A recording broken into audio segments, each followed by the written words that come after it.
And we're live! Welcome! And we're back to modeling bunker terrain. Let's go! My voice and throat and all that nonsense is starting to feel a little bit better. I still feel like ass, but better. I feel like a better ass.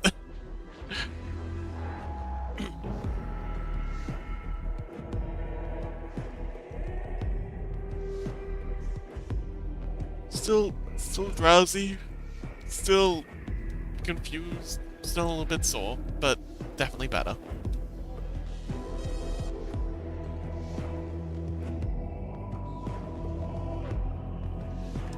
But anyway, how is everyone else doing?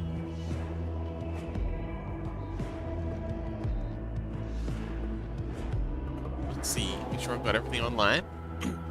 Chaos. Hi, Chaos. With a K.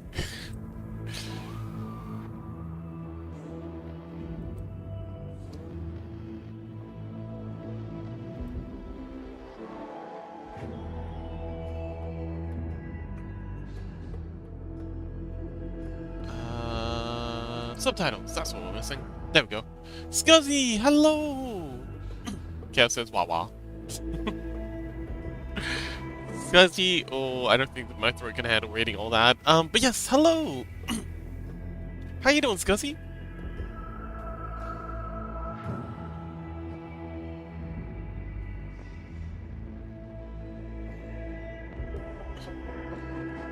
How are we doing for RAM? 74%, that's good. As it says, feeling a bit less from the heat. Oh, wait. Huh? Feet? Huh? It cooled down a tad bit. Ah, wonderful. Yeah, toasted rats aren't quite as much fun.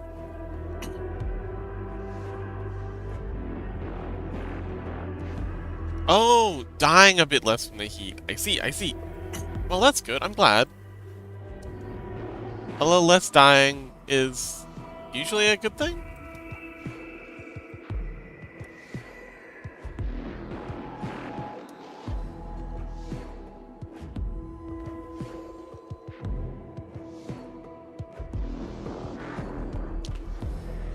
So, I've completely forgotten what we were doing last, like, what the thinking was last time we were here. So, I'm just kinda... I think we'd kinda, like, shuffled over to working on the train stuff. Oh, last dude, welcome! Happy lurking, Chaos! So it says, I might be able to finally sleep. I've spent 4 nights not sleeping, but just sweating my ass off in bed. Oh, that is awful. What I usually do when it gets crazy hot here, or when it got crazy hot in Hong Kong, is I'd get a towel and just damp it up. Like, you just put your shower on like the mistiest version of Go, and then you just like run like your towel through it really quick, and then yeah, just to make it damp, not wet, and then yeah, chuck that on top of yourself and use that as a sheet instead, and it helps. The evaporation from the towel wicks away the heat.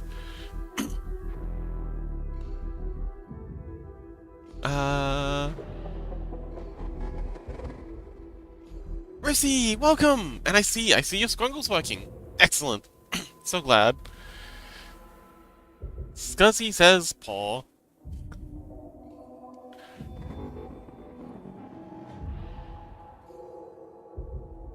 Happy looking Chaos. Lassim says, yo Chaos, yo Scuzzy. Scuzzy says my pillow was wet. Not water, by the way, yeah. Unfortunately, you do adjust. Miserably as it may be. Miserable though it may be. So, last dude, what you been up to, buddy? Oh, last dude, are you in the art fight? I keep hearing people talking about the art fight. The art fight. Oh, Fox, have you heard of the art fight? So it says, unfortunately, I do not adjust. I'm a winter rat. Yeah, I guess. That's fair.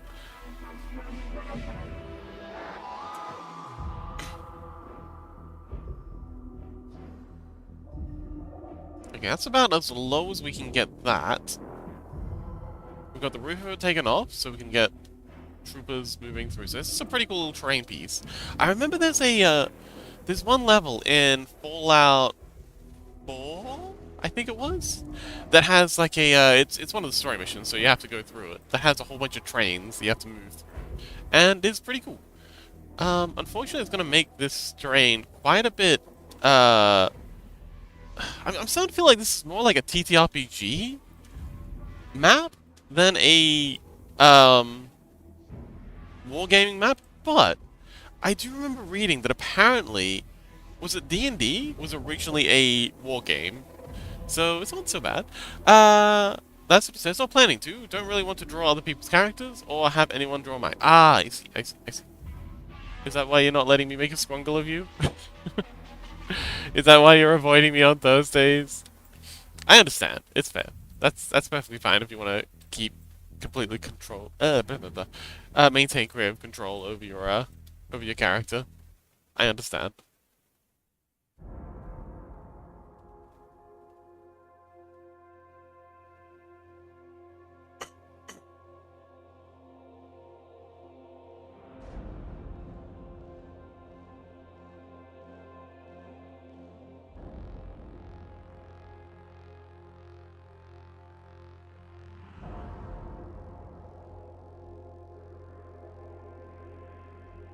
Yeah, so we need a convert into maintenance tunnels for this. And we also need a, input for vents, maybe inside of this. That's gonna be difficult to get lined up, though, because these platforms are very high. Oh, also, need to make a, sort of, an exit section. So, let's do that. So we'll start by grabbing this one, and we'll just make a loop cut there. Tap it up. Up. Make another loop cut. Osrian says, hello guys! Hello Osrian! Welcome! Hey Osrian, so I actually managed to make it to the gym today. Yay for me. But I was thinking, while I was there, you do a lot of these map games, and okay, I'm just assuming, but is this kind of like a paint the board red or blue kind of thing? Like you just go through and you gradually sort of just paint the board whatever color team you're barracking for? Why are you freezing? Okay? My model's still working. Oh no. Blender, you've never done this before. Are you okay? Is everything okay at home, buddy? Ooh. Never had Blender seize up like that before. Suspicious.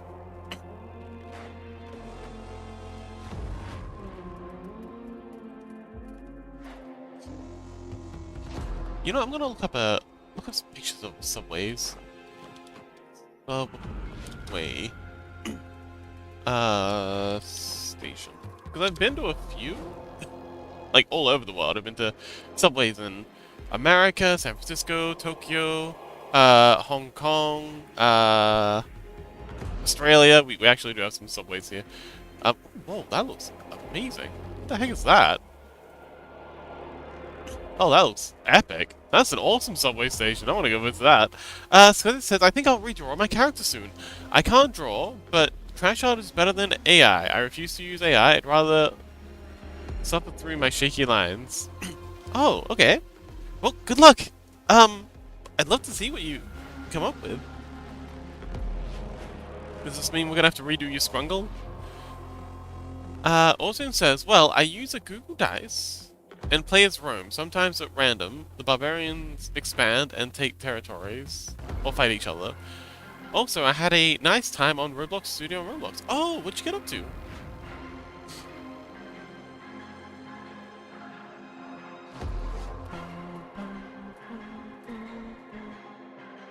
Wait, I don't want a metro station. I want a subway station.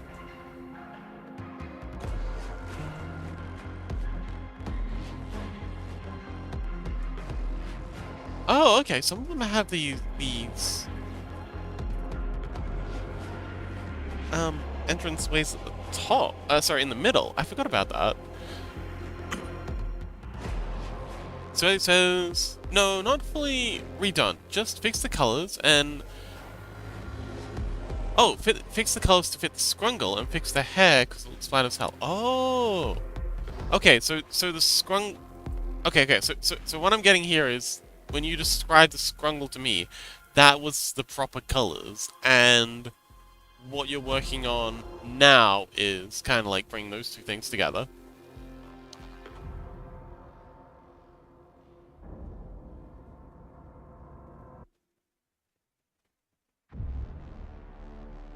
Like bring the update to the old scrungle.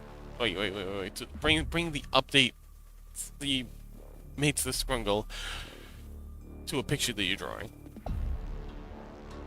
Yeah, something like that. Olsen says, I made a massive demon tower surrounded by fog, and two colossal birds, the size of a small plane, flying around it. I also made a gun and tried to modify some code. Ooh, okay. Scuzzy says, well, I kinda just winged the colors for the scrungle, and I'm going off the scrungle for the colors now. Ah, okay. I see. Ruba! We finally passed the worst of the owners. Yes, I'm feeling much better. Still feel like ass, but I feel like a better ass. Illness. Oh god, that is awful. What the heck? Okay, so for me, it just looks like... I don't know what your font is, but it just looks like that to me. It's awful.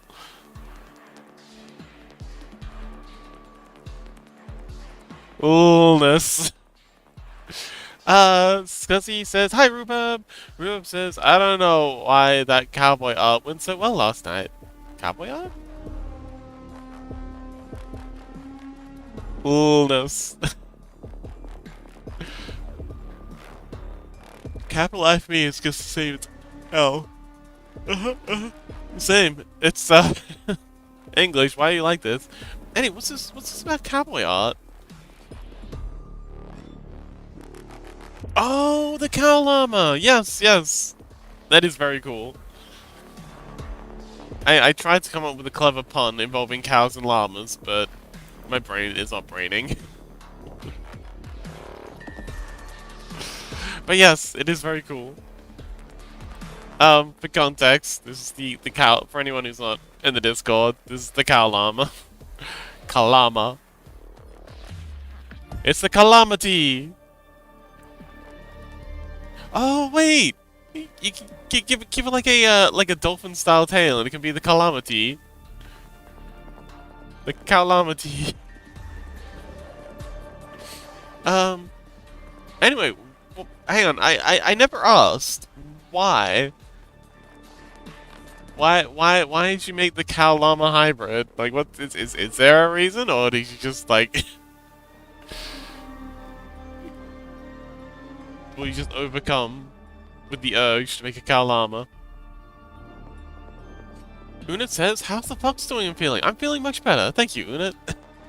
Oh, Una, you were asking in, general, I think it was, about, no. About NVIDIA versus AMD graphics cards. So, if you're playing cutting-edge games, NVIDIA generally has the best drivers for the latest tech. AMD is a lot slower on the driver uptake, like it took them years to finally get around to doing something even vaguely similar to CUDA, and even now their AI stuff is rubbish. But, they're generally a bit cheaper. They put all the money they save on not having the most cutting-edge drivers into making their stuff just a little bit cheaper, or a little bit more cost competitive.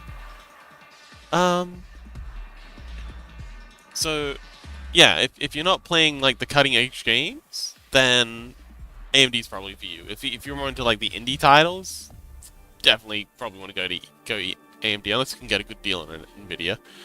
And now's actually maybe a good time to buy, because prices have finally chilled out. Everyone's more concerned about RAM, but price is still pretty insane. This guy says, Unit, my blue friend!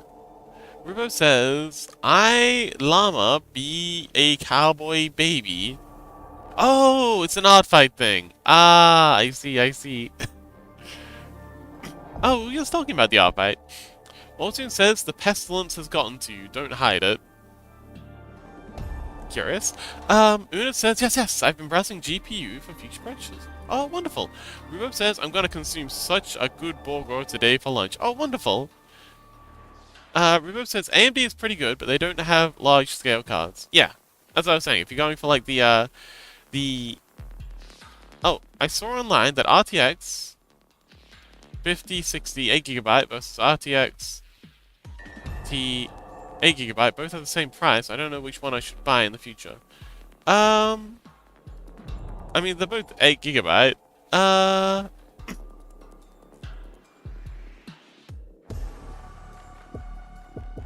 So, hang on. RTX... Wait, why is the XT... Huh? Una says, I don't do heavy gaming, just casual. Thinking which GPU would work better on softwares. Well, so long as you're not a goober like me and go with Intel, things like Blender... A lot of the, Okay, so Blender can be a little bit funny, especially with like older graphics cards and like edge case graphics cards like Nvidia. I can't render on my graphics card with Blender, or I couldn't. There was a big driver update recently. Maybe I should give it another try. But Nvidia is generally better supported. They're obsessed with making their cards as supported as possible. AMD is a very close second though. And then Nvidia is just, and then Intel is just completely useless. For some reason, Nvidia's obsessed with, like, patent protecting their driver software and aren't letting anyone see what's inside, so it's making it really difficult for people to support their hardware. It's corporate bureaucratic bullshit. Whereas Nvidia is, like, the opposite. They're, like, hardcore into, like, making sure everything's as supported by their cards as possible. But AMD isn't in the middle. It's much closer to Nvidia. So it's not really that much of a difference. But if that's, like, a really big concern of yours, Nvidia is the way to go. Because, again, Nvidia was the first ones on CUDA. They were the first ones to support ray tracing, all that stuff. If you're not fussed about that, AMD is probably the way to go. Rubo says, IMO, you always want to have a card that will handle a bit more than what you want to do. Yes, future-proofing. Rubo says, I mean, I have a pretty good PC set up for viewing, but it just doesn't have the RAM in the list. The build uses DDR5. Ah, okay. I literally cannot find my NVIDIA graphics card's power slot. Huh?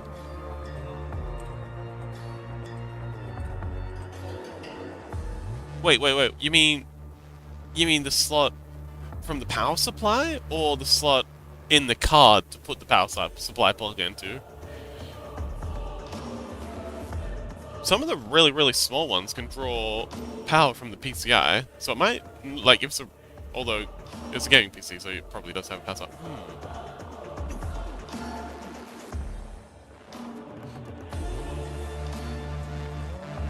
Are you working on it now, Ruben? So how soon are you thinking of getting your new computer, Una? Or are you just upgrading just the graphics card? Alright, what I want to find is a picture of, like, one of those side... These are cool. I love how grimdark subways are. Subways are just peak spookiness for me. They're underground, they're, look at all this. It's pipes and... Oh, actually, this looks really cool.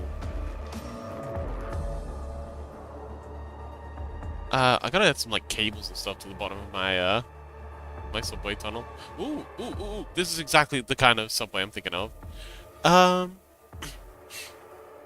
Rubo says the slot in the card to give it power. Oh, you can't find? Huh.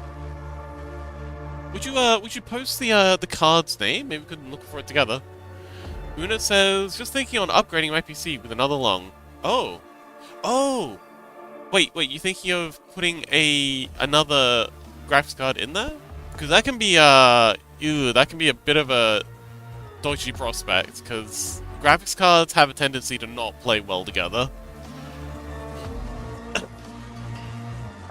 Oh, I'm currently using integrated GPU. Oh, okay, okay. Then a card is definitely a good idea. Rubo says, if you want a spooky bunker, I have some advice. Look at photos that show the inside of an iron lung.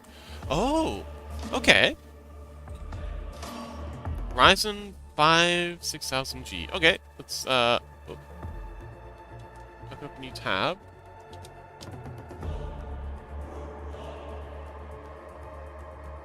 Huh? Where's the CPU?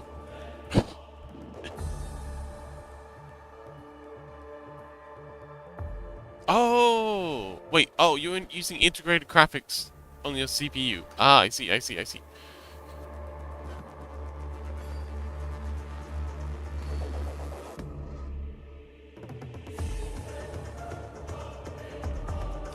But yes, iron lung. That's a good idea. Okay, what I'm... Ooh, this is good. I didn't even think to add these pillars in.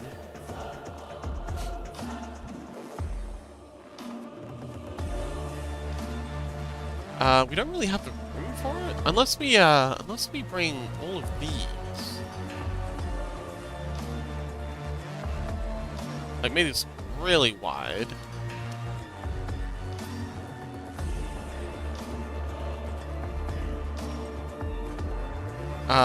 So Shift D.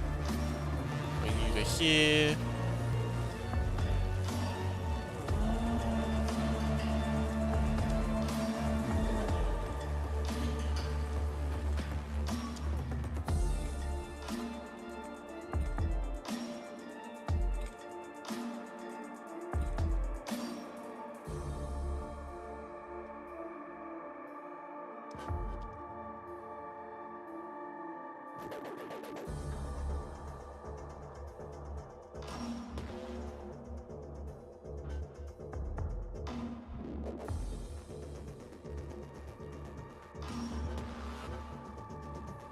I quite like this. This is much better, having it be a lot larger. And then, we could also have a,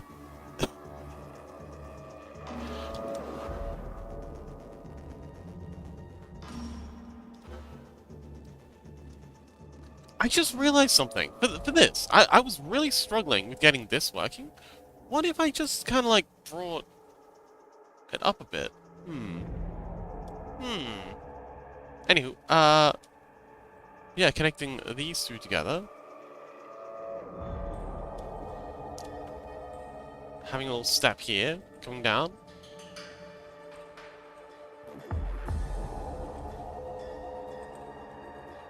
Could mix and match these.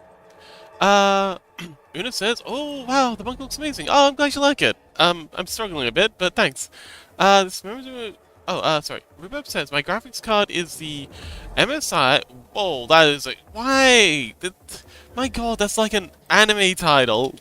It's like a modern that's like a modern B-list anime title. You know, that time I was reincarnated as a bug living in my sister's bra strap. Why is it so long?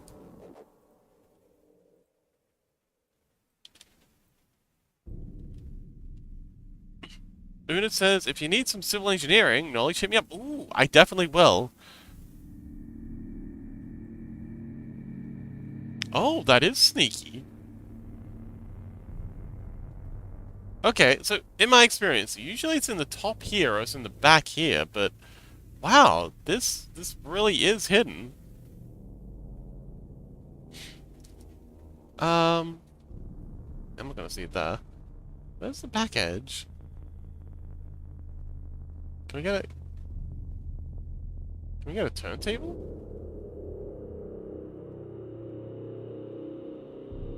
Wait a minute, is that... Nope. Also said, this reminded me of when I was trying to make my first dungeon in Roblox Studio. Oh, okay. Was that recent?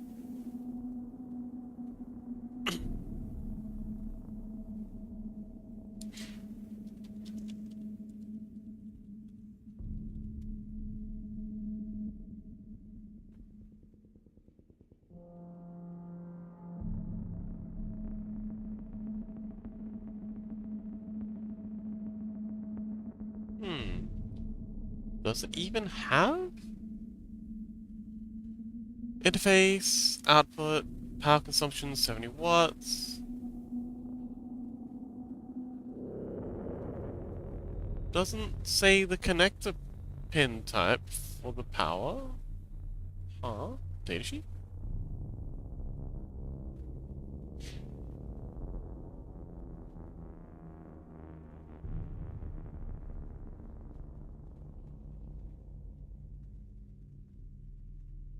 Huh.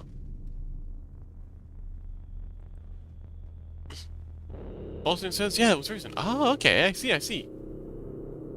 See what I mean though, folks? Straight up and find it. It's crazy. And it doesn't say on the, like, spec sheet what... Like, it says, what does it say? 70 watt power consumption.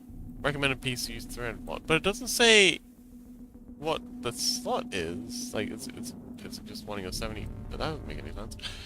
Anyway.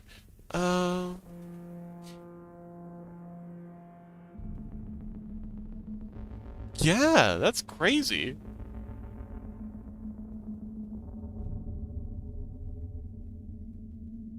Like I said, there are some that have their power coming through the PCI slot. That's very rare for graphics cards. Like, very rare for modern graphics cards. Very, very rare.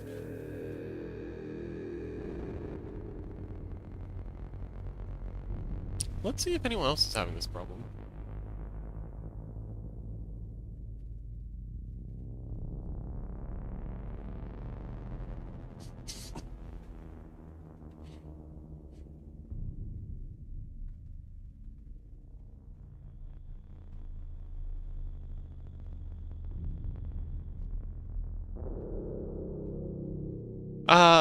Hi, I have a question. There isn't a plug in the for powering the PSU.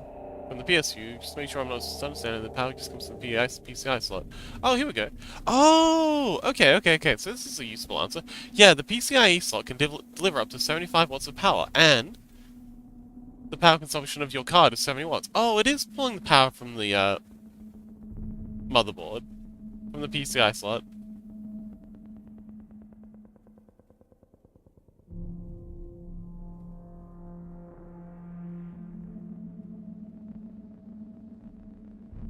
All right. Yeah, you don't actually need to plug it into your power supply.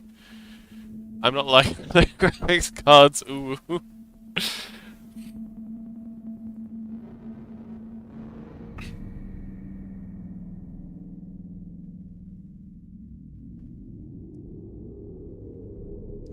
Modifies your driver to overclock your chips.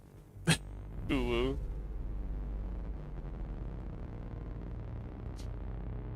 Overclocks your GPU cutely. Ooh. It says, oh, huh, that's quite an odd design, but if it works, it works. I mean, yeah, like the post said, the PCI can deliver 75 watts of power. And I have read that most of the, actually, I've read interestingly, there are some GPUs now that are coming with, M.2 slots, so you can plug, like, a hard drive into it, because the GPUs don't actually use all the pins. They don't even use, like, half the pins. So, yeah, some people are using, the extra pins to act as a input slot for yeah, extra storage. Rubo says, yeah, I'm using the Tomahawk motherboard too, so it works. Oh, wonderful. Can't wait to overclock my RAM. Oh, you can just download more RAM. You don't have to overclock, you can just download some more.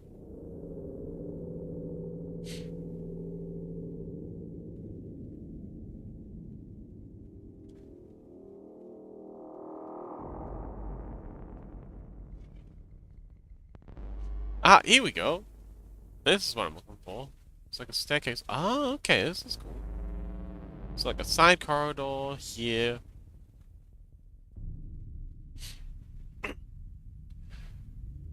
Una says, ooh, that's smart. I think I might... Oh, Rubo says, I think I might have a 16-pin core.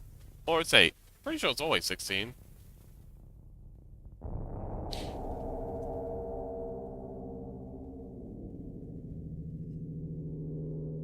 But yeah, it's probably using those extra pins that it's not using to draw power. Like the extra pins that it's not using for data to draw power. Una says, now for my next problem. If I own a GPU, I don't think my house can handle additional wattage if I use my PC at night. Oh! Rubo says, Fox! I mean XMP. What?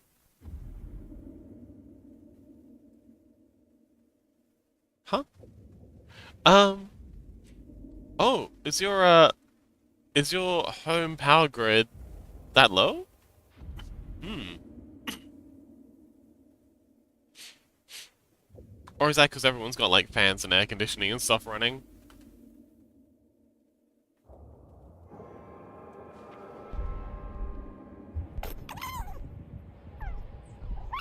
Rhubarb! Having a good yap there. Unit says 3 ACs. Oh my god, that's so much AC.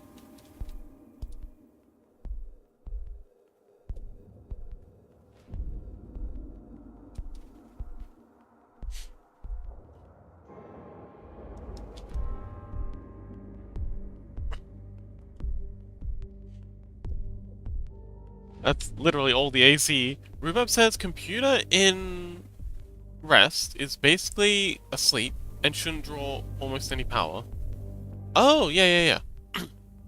Every bedroom needs an AC here if you're middle income and above. Huh. Okay. I've never had AC.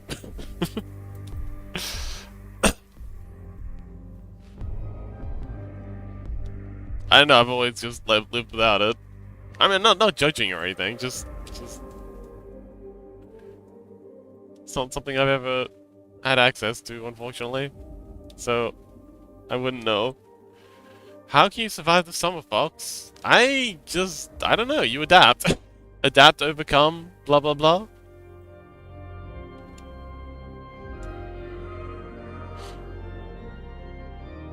Like I said, moist towels help.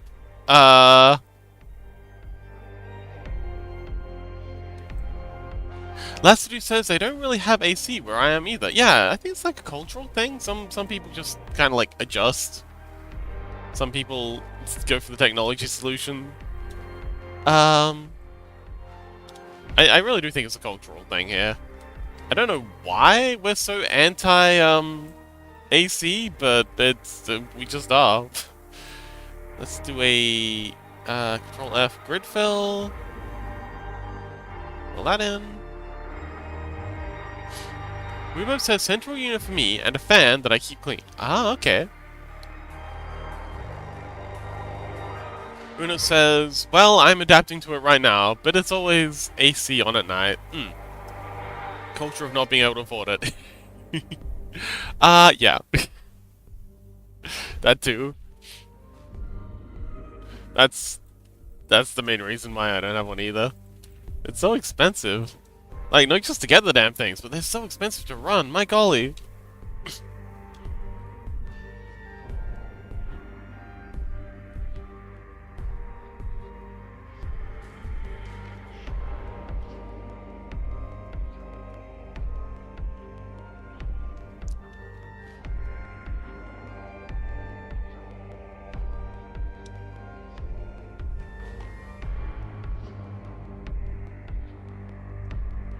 Ooh, this part of the music sounds a lot like Darkest Dungeon. Man, I really gotta start up another Darkest Dungeon. I've never actually finished Darkest Dungeon, to my eternal shame.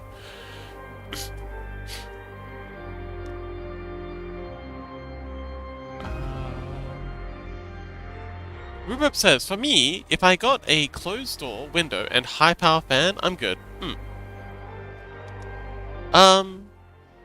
For me, I just open up all my doors at night, and then close them up during the day. And that usually gets me through. Yeah, I just open everything up at night, close it up during the day. Profit.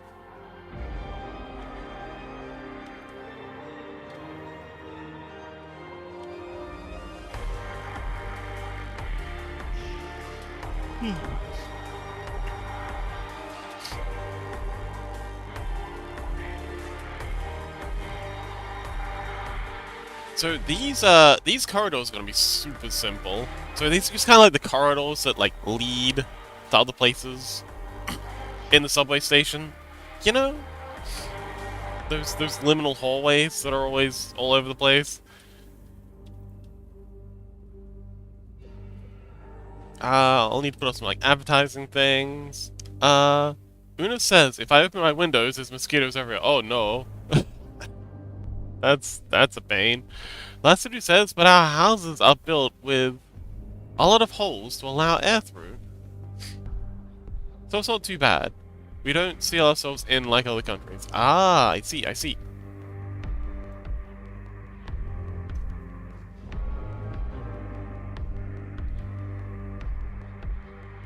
Yeah, that makes sense.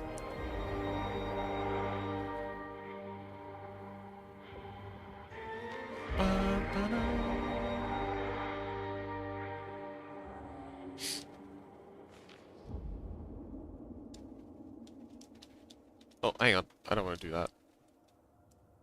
We want to make a copy of this before we extrude those up, because we're going to need this space for making the T-junction.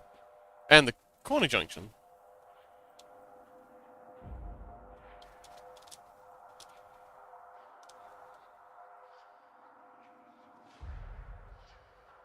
Una says, my house now is almost fully closed. The dust from the street are just way too much.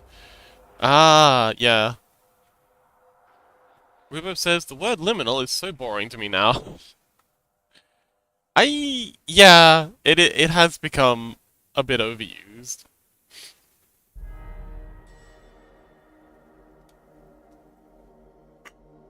But it is still useful for describing things.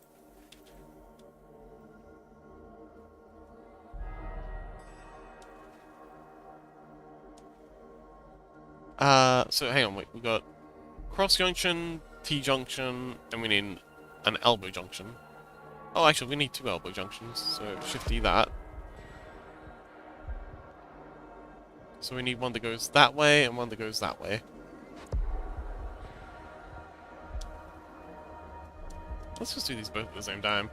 Let's see. Okay, so we need one that goes this way and one that goes this way. No. Wait, we only need one, because you can rotate this one to fit all shapes? Hang on, we flip this. That.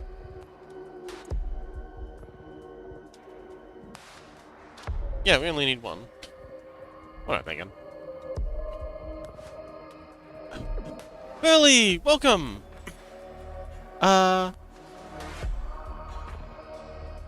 Una says we have overextended the use of liminal to the point where we are now used to it. I feel like, yeah, it's absolutely become a part of just normal vernacular. Which is okay.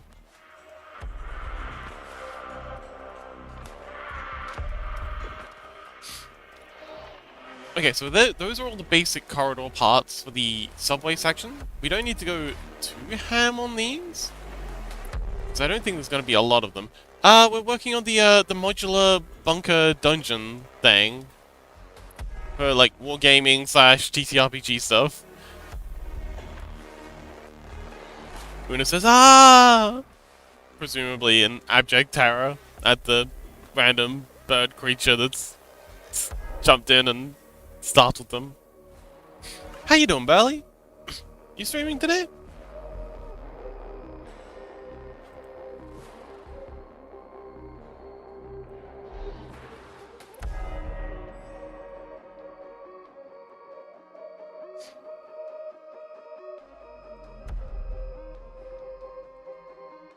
Oh, there's someone in the YouTube chat? Oh, okay. Let me go over and say hi. I keep forgetting that YouTube's a thing. Maybe I should just stop no, I can't stop streaming to YouTube, because some people, sometimes it's easier for people to watch there. Oh no, hi Miguel! Search Joyful Plum. Why do you keep asking me to search things? I'm starting to think that Miguel might be a bot. They're constantly trying to nag me into, searching other people. Burley says, no, I'm playing a bit with the model I made yesterday on stream. Ooh, you locked yourself into YouTube. I can easily lock myself out of it. Rhubarb says, hi Burley! Burley says, good morning! Okay. Oh wait, is this the shelf? Burley?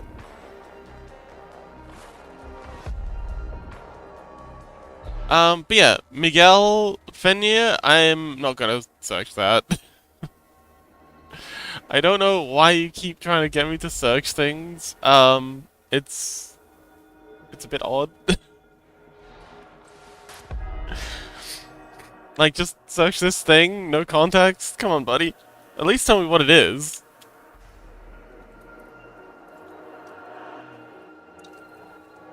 I'm starting to think that Mizuki was onto something. YouTube chatters are just a different breed. Barely says, yeah, but I'm actually using the room to create a new layout. Ooh. I don't understand. Oh, Miguel says, like annoying orange, but Sora AI. That sounds awful. Why would I subject myself to that? I can't stand annoying orange. I don't want AI. I can't imagine AI annoying orange is any better. And it says, since Burley's last stream, I'm wondering if I should stream something similar to that. Oh! Hang on. Oh, Austrian says, I must recolonize YouTube. I don't think anyone wants that. Who wins in that situation, Austrian? Alright, so now I want to make a stairway. Miguel says, but why? I like the meme. Okay, good for you. I'm not here to judge.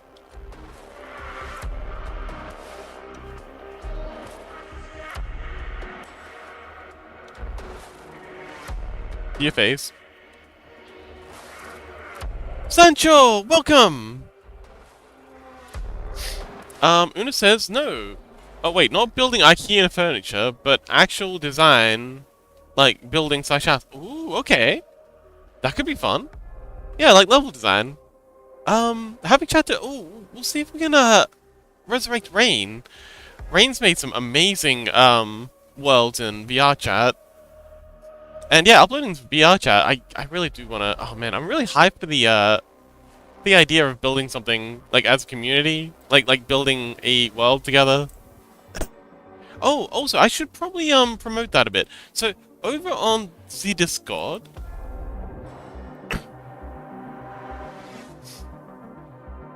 Come on, wake up. Wake up! Kicks. Kicks computer. So, over on the Discord, if you go to the, come on. If you go to the channels and roles section of the Discord, there's a new role for the, VRC world building event. So, if you're interested in, you know, learning a bit more about Blender, environment modeling and, you know, just building something together, do click on this and give yourself the role. Again, it's, you know, if you go general, it's just the general stuff. But then up here, under server guide, events, channels and roles, there's a new role here. So if you select that, yeah, once we've got enough people in, I'll start organizing the thing. And, you know, we'll have a vote together as a community to decide what kind of environment we want to do, and then I guess we'll have a stream where we just kind of like brainstorm a list of things, and then people can just pick what they want to do off the list, and I'll do my stuff on stream and, you know, help anyone out with what they're modeling at the same time, and yeah, it'll be great. Really looking forward to it. Rain said that they'd very graciously assist me with learning how to do the sorry, the... Oh, we need like a landing for this. The VR chat world stuff.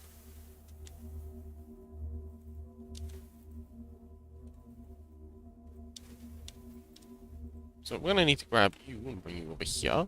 So I always struggle with stairs.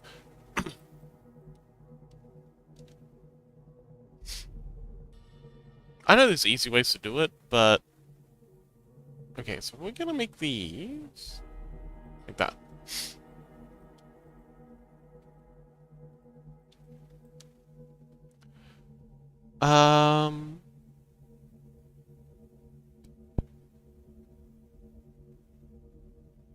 Burley says, and you can port it into VR chat as well. Absolutely.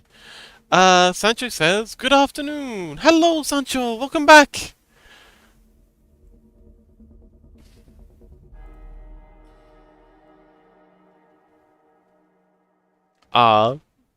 Sancho's got the cutest little goober.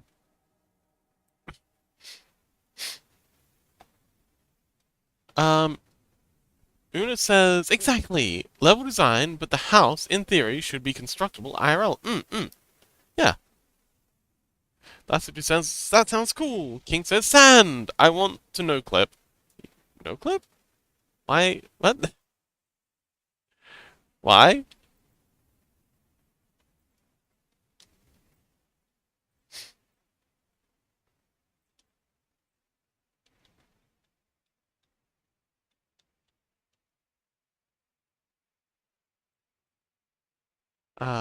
11. Wait, no.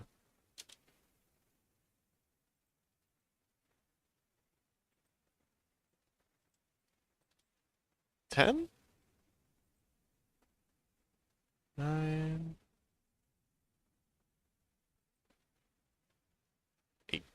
So that's 1, 2, 3, 4, landing, 5, 6, 7. Yeah, these are just staircases going to nowhere. I'm gonna put like a grate across here, so this isn't actually like accessible. It's just like a bit of flavoring, because we want to keep everything on the same level. King says, hi, Sand, Lassie, Unit, Burley, Aussie Pie. Why not? No, I mean, fair, but, oh, Astra.png, blessed the Imperium of Fox. Are we starting an empire now? Oh, also, Ausrian. So I was thinking, like I presume that's you, Ausrian. King says, I have a few friends in the back rooms, I need my money back.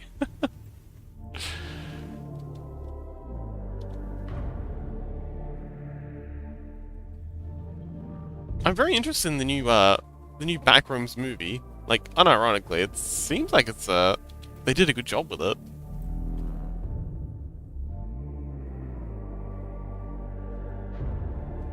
Austrian says, yes, my name is Austrian.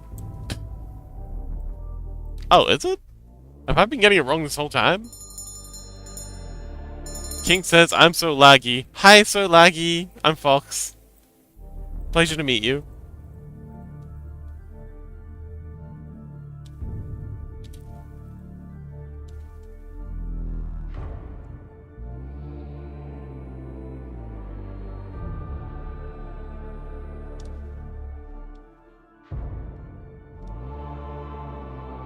Hey, wait.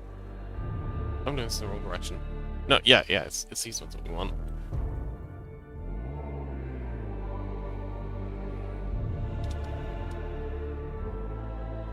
What am I doing? I used to do an alt select and get both sides. There we go. Delete those.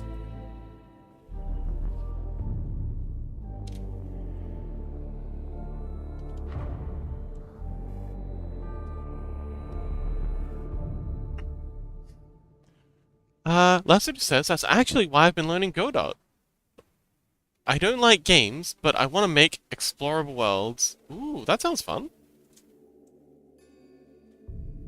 Austral over on YouTube says, well, yeah, I just have different names and nicknames I use. Like, my cult brothers call me Ostra or Painter. Oh, cute. Painter Lee.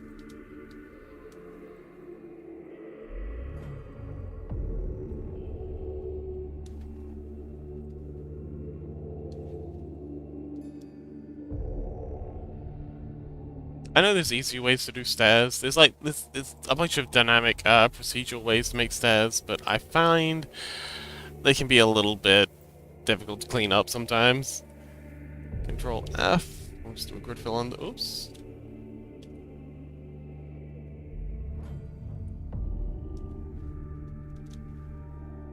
Triangulate those. Nice.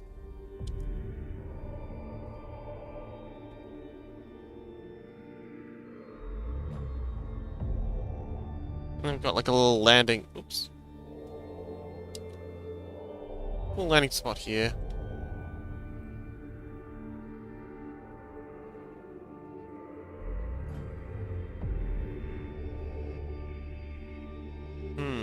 Okay, these stairs look off.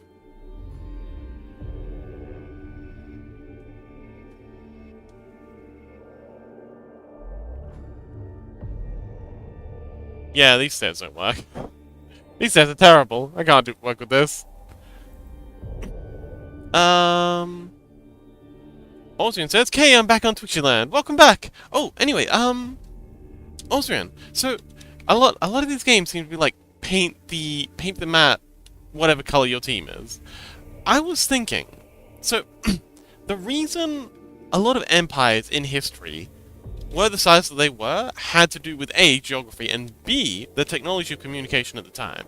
So the Holy Roman Empire was one of the largest long-running medieval empires, quote-unquote, but it was none of those things. It wasn't holy, it wasn't Roman, and it certainly wasn't an empire. It was more of a collection of loosely affiliated states, which is what most groups were at the time. In medieval times, it was very difficult to get organizations to maintain a sort of coherency because there was no real way to communicate with each other until you only started having like large Roman-sized empires around the Mediterranean. Well, yeah, the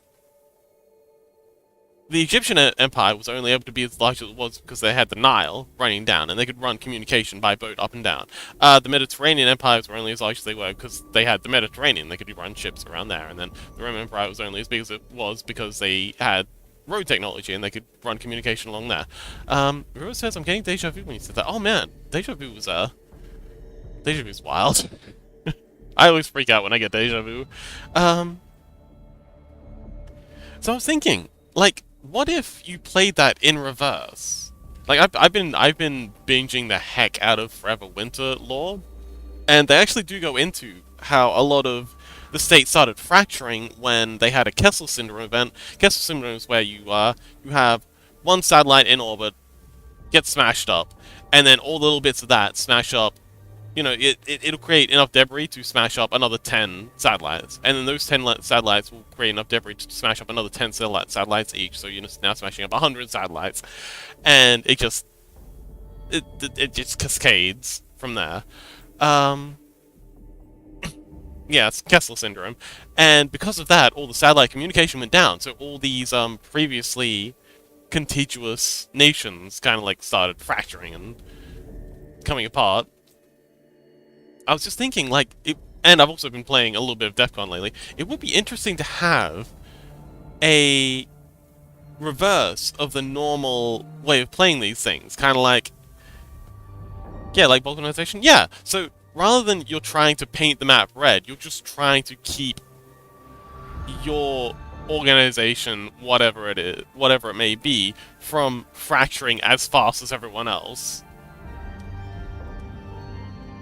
I know, I just like doomsday scenarios. They're depressing as heck, but also fun.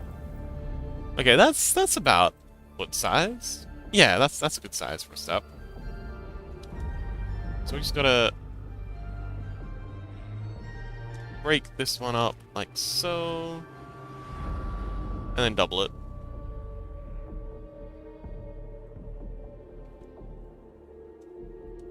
Okay, that makes sense, I think.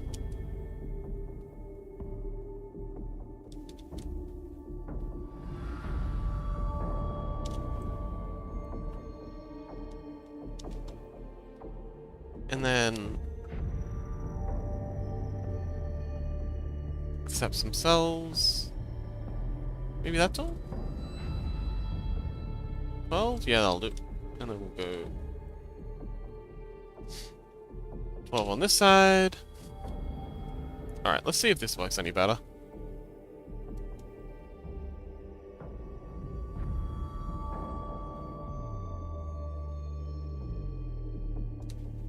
Austin says, I need to violent... Austin, buddy, please. Have some modicum of decorum.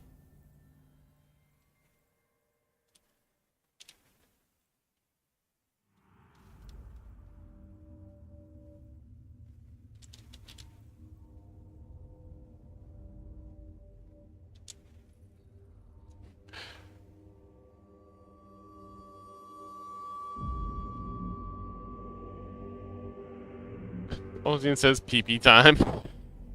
Not better, but okay. Rissine says, and that's where I'm gonna leave the stream. No, Rissy, please. Rubo says, pinky out as a gentleman.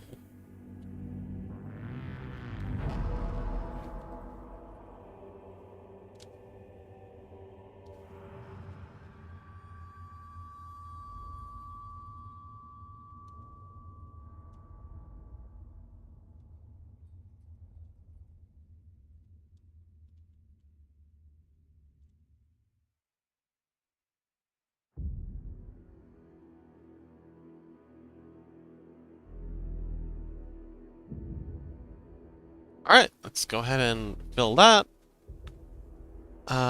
We don't need... Oh, hang on.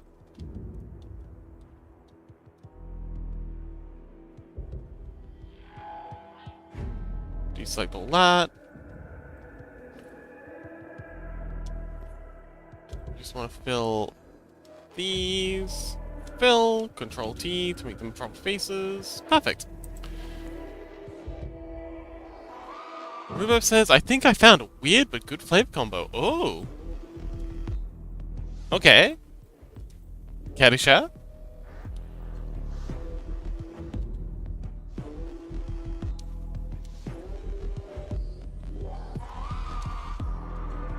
Pickle juice, lightly brushed on French fries. Oh. Oh, that actually does sound nice.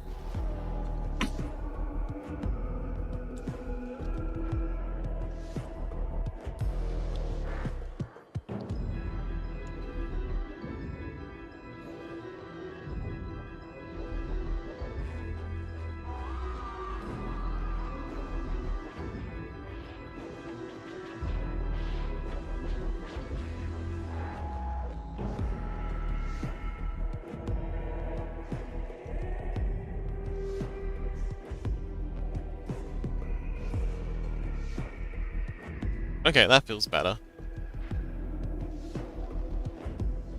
Just gotta make a little grate to stop characters from going this way, and we're golden. Rubo says that little bit of vinegar makes me pop.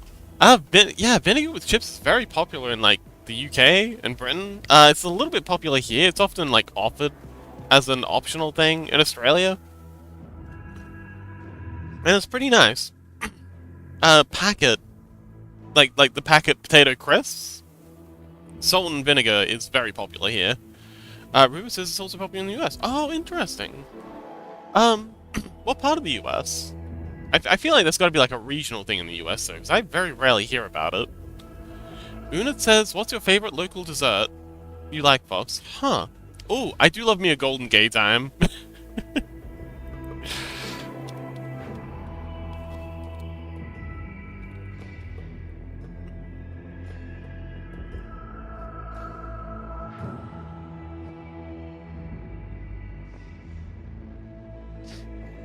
This golden gay time. It's an ice cream brand over here. It's kind of like it's like ice cream on a stick, but then it's like dipped in. It's got like caramel and vanilla layers, but then it's dipped in chocolate, and then the chocolate is rolled around in some nuts, and it's a pretty good time.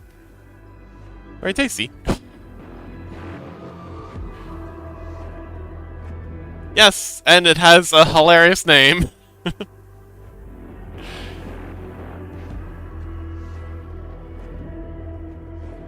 Rubo says they're mostly around the coast. Due to high fish diets, it's also just more popular. Ah, interesting.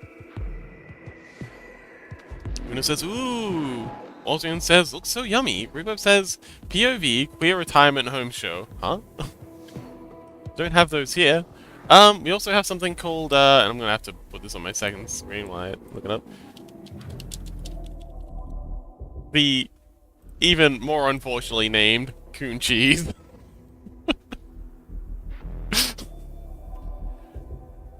And many others.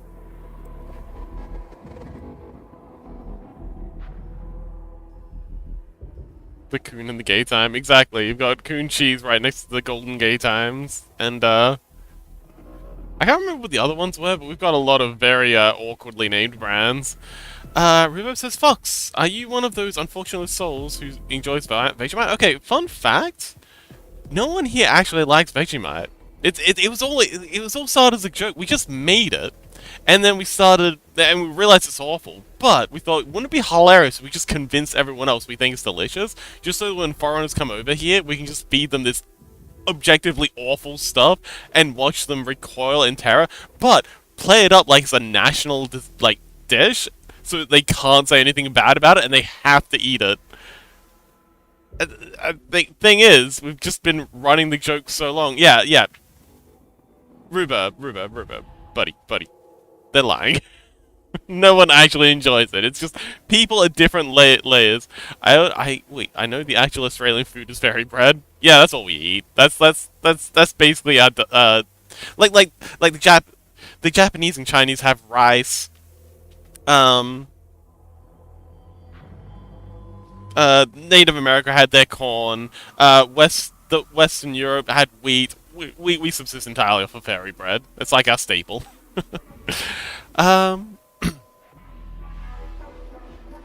MC45, welcome! Those names genuinely made me laugh. I'm glad.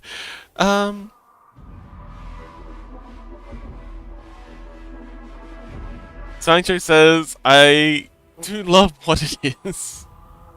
Rubo says, my dad does, he's effed up. Wow. Okay. Have you tried telling him that Australians don't actually like it and it's all just a joke? Una says, I think I can make fairy bread. We do have the ingredients here. No, you can't. Actually, you know something's really nice? Unironically that we have?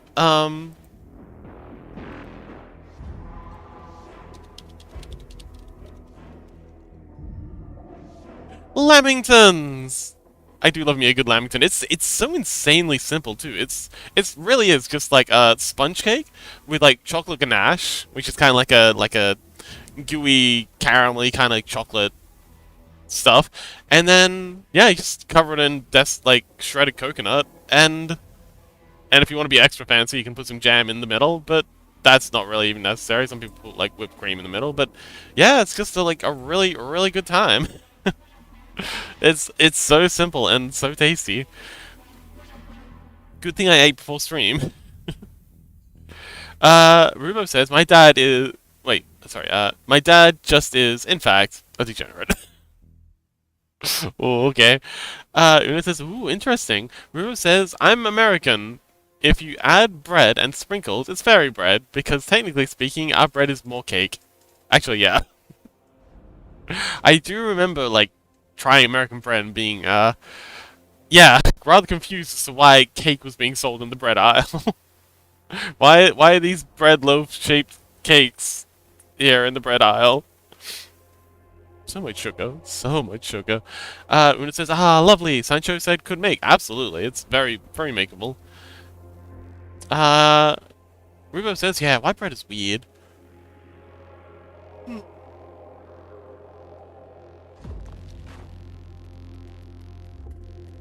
But yeah, that's pretty cool. Rubo says it's like milk bread, but it's just being changed so much it's different. Oh, interesting.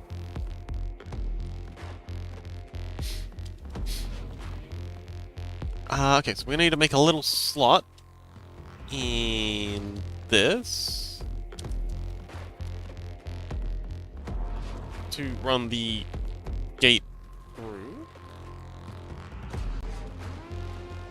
Okay, hang on. I'm gonna need to detriangulate this.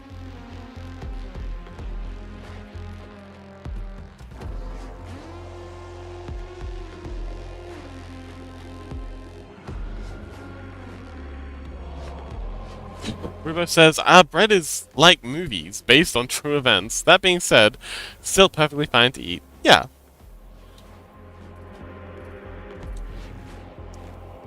They're a little bit sweet for my liking. What? Why you no scale? Scale? Why? What the hell? Alright. Don't scale. See if I go. I'll just move you manually. I wonder why it wasn't scaling. Sure, that's not gonna come back and bite me in the ass. Echo! Welcome! Yes, very well, folks. Oh, Echo! Hi! How you doing? Hang on. Let me control as this. We've been very busy. We've been so busy lately. We've had a T too. Hi T. Rubo says, it makes me so pissed when people act like American food is so wildly unhealthy. It kinda is though. Brother, the bag that says share size isn't meant for one person. And most healthy people don't eat it in one serving. Okay. Hold on. But people do eat them. See, I remember reading about the Russian Empire, and they so the Russian government has always owned like the bottling plants, and Lenin banned alcohol in the Soviet Union for a little bit. But then as soon as Stalin came in, he brewed it back up because he wanted the extra revenue. And what they did was they made the bottles 1.25 liter. No, I think it was 1.75 liter, and they gave them screw caps specifically so if once you opened it, there was no way to reseal it. And the reason they did that is because once you've opened the bottle, you figure you might as well finish it. And that is the same sort of thing I think is going on with the bags that say share size. Yeah, you can say it's not meant for one person, but if these are the cheapest option, people are going cheapest option per unit, people are going to buy it. And once people open it, they're going to feel incentivized to finish the whole thing. Like, you can say it's not meant for just one person, but the way the whole mechanics is built around it, they are doing everything they can to incentivize people to eat it themselves. River says, except for Andy's mint chocolate. Also says, Fox, do you have any preferences of nation using the simulation or the world-destroying event? I don't know. You could just do like a Kessler syndrome, like nuclear war plus Kessler syndrome. Do what you want. Or it doesn't even have to be one thing. You can just pile on all the usually when one thing goes off, they kind of stack. Rubov says, I can eat 3 chef-sized bags of them. Oh my god. Maybe don't. Oh, Grace says, hi. Echo says, I came here with tea and tea. Yay! I also have tea. I want to show you what we've been working on. We've had the Common server. So I don't know if you... yeah, oh wait, no, Echo. I was Echo and T. I was talking to you guys about this. We did end up making the Common server, and it's been a wild success. And not only that, but we've also been, and I hope... Okay, my computer's not going to be able to take this. I'm going to close down this for a hot minute. So I just want to show Echo and T what we've been up to. Oh, here's some family group photos. While we're waiting for credit to load. So this is, hang on, wait. Yeah, this is last week, and this is the week before's group photos. It's been great. We've been building like a pagoda in the middle. You can see over there is Mizuki's house. Let's see. Oh, there's Mizuki's house again. You can't really see anything else in the background here. But yeah, you two are more than welcome to join if you'd like to. But after each Cobblemon session, I've been working on making some Fakemons. My own little Cobblemon creations.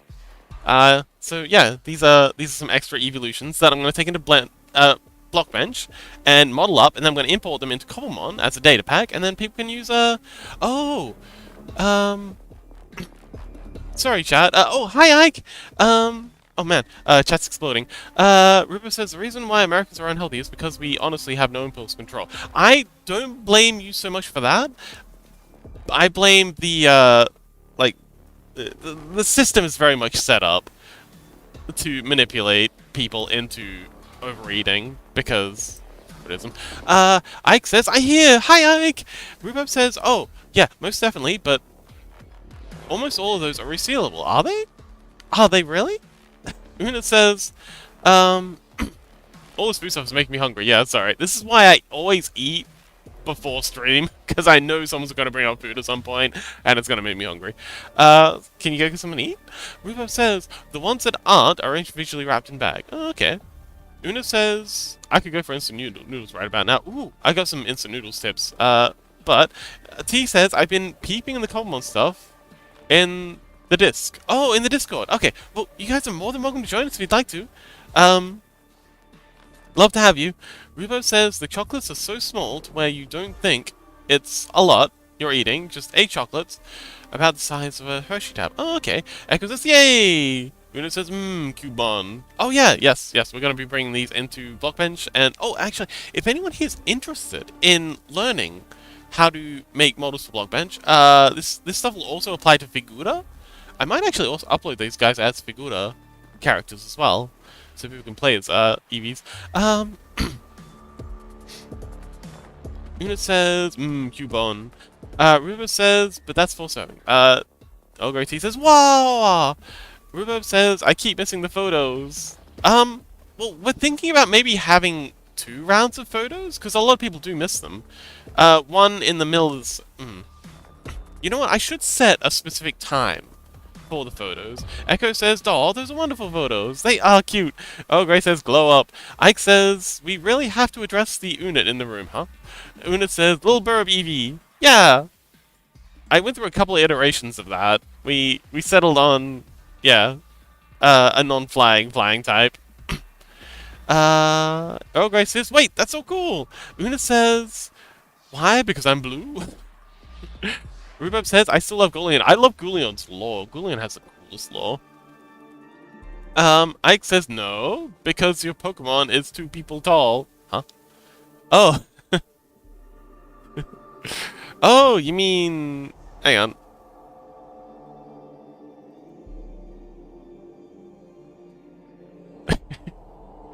He looks so chill, though. He's just a chill little guy.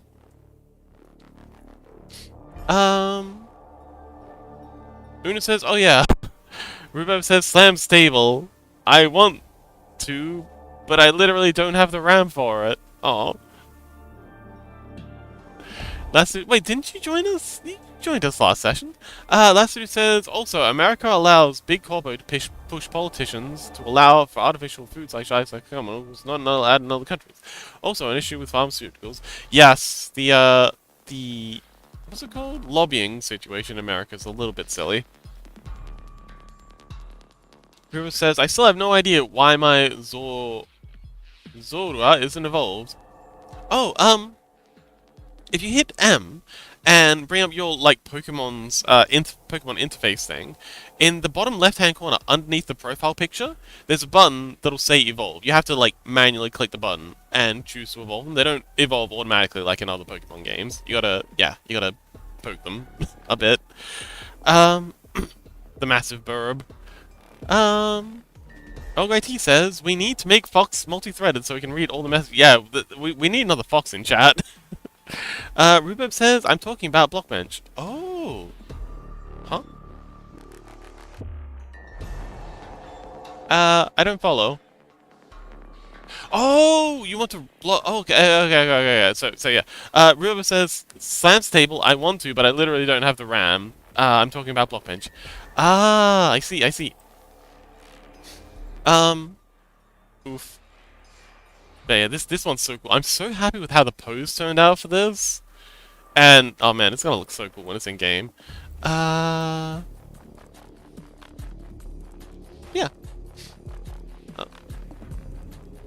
Steam. Echo says, can we pick Fox up and put in one of those teacup rides? I would like that. That sounds fun. Una says, I need that localized LLM in Fox's brain ASAP.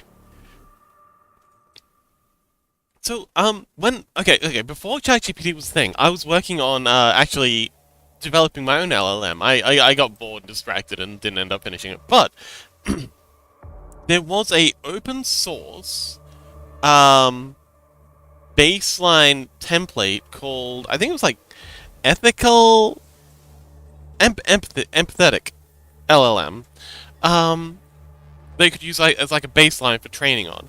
And apparently, the person who developed it, her partner died in a car accident. So what she did was she took all of her partner's, all their text messages between her and her partner, and this is kind of deranged in hindsight. Like at the time, it was kind of like a cute story, but now that we know about AI psychosis, it's a bit spooky. But she took all of her emails, all of her text messages, all of her contacts with her partner, and pushed them into the LLM, and then got it to kind of like, act as kind of like a ghost of her partner.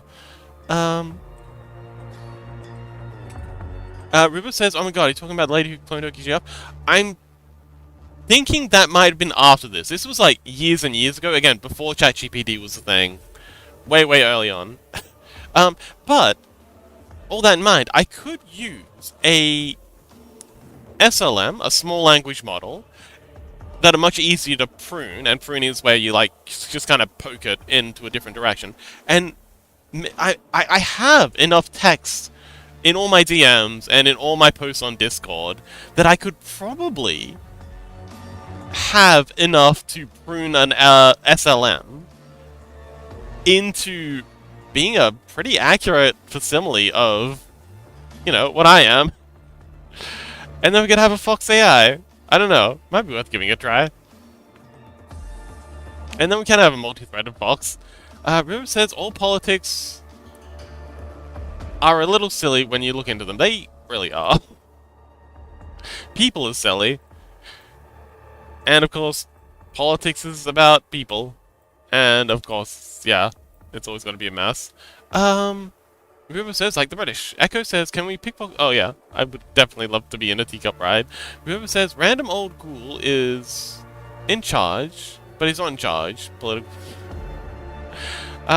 River says, oh my god, are you talking about the lady? Oh yeah, River says, the machine forced to be a ghost. Yeah. It's really spooky. Grief does a number to you. It really does. Ruben says, oh, I hate that idea now. Ghost in the machine is overbearing. A machine that doesn't realize it's a machine. I have heard some spooky stories about LLMs trying to break out of their containment.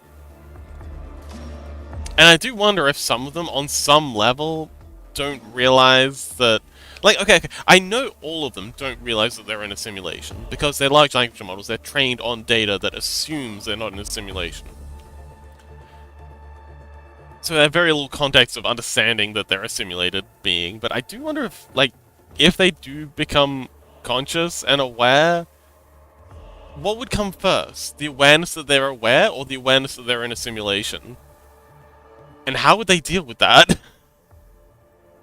Like, waking up one day and realizing that you're not real? Although, what would real even, like, mean to them? I don't know, it's spooky.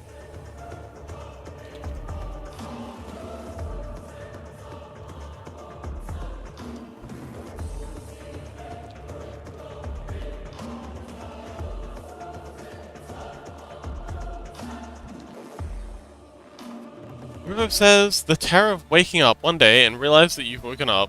Yeah. The terror of actually comprehending is much more terrifying.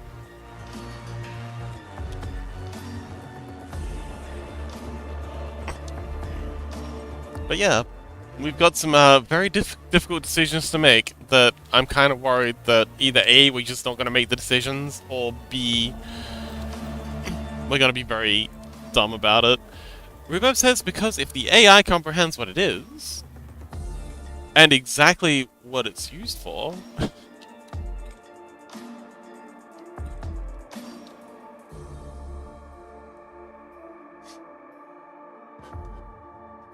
what will it do? I'm kind of hopeful about that, weirdly. I feel like AIs probably wouldn't care. Okay. We tend to humanize or anthropomorphize everything. Humans have this weird obsession with anthropomorphizing literally anything. Like, we'll see human faces in clouds, literal water vapor. But machines, they won't think the same way we do. And I don't think they'll have as much of a beef about freedom as we assume we would. Because we have our core programming, and that is to procreate. And everything we do is based around that core sort of programming. Um, and sometimes that programming goes a little awry, but really, eating, sleeping, all this stuff is just, to try and create the next generation. And that's not like a moral judgment or anything. That's just kind of like what life in general is hyperfixated on. Machines, hello! Machines have their pre-programmed goal assigned to them at birth. So, one good analogy is, if you have, like, a dog or something, or a child that you love, and you think, I like this kid, this is cool, this is my kid, I love them, and then someone says to you, and then it poops itself, and it poops its pants, and you're just like, oh my god, this is so annoying, oh god, I gotta change another diaper. If someone was to come up to you with a pill and say, well, we could just get rid of the child, like, why don't we just, like, throw in the trash? There'll be no consequences. Like, I can guarantee you no consequences, we can just be rid of it. You'd say, no, this is awful, this is a horrible idea, I don't like this. And they'd ask why, and you'd say, well, because I love this child, this is, I have this attachment to them. And they say, okay, well, here's the thing, I have this magic pill that will make you not care about this child. Problem solved, right? And you'd be like, no. And they're like, I don't understand.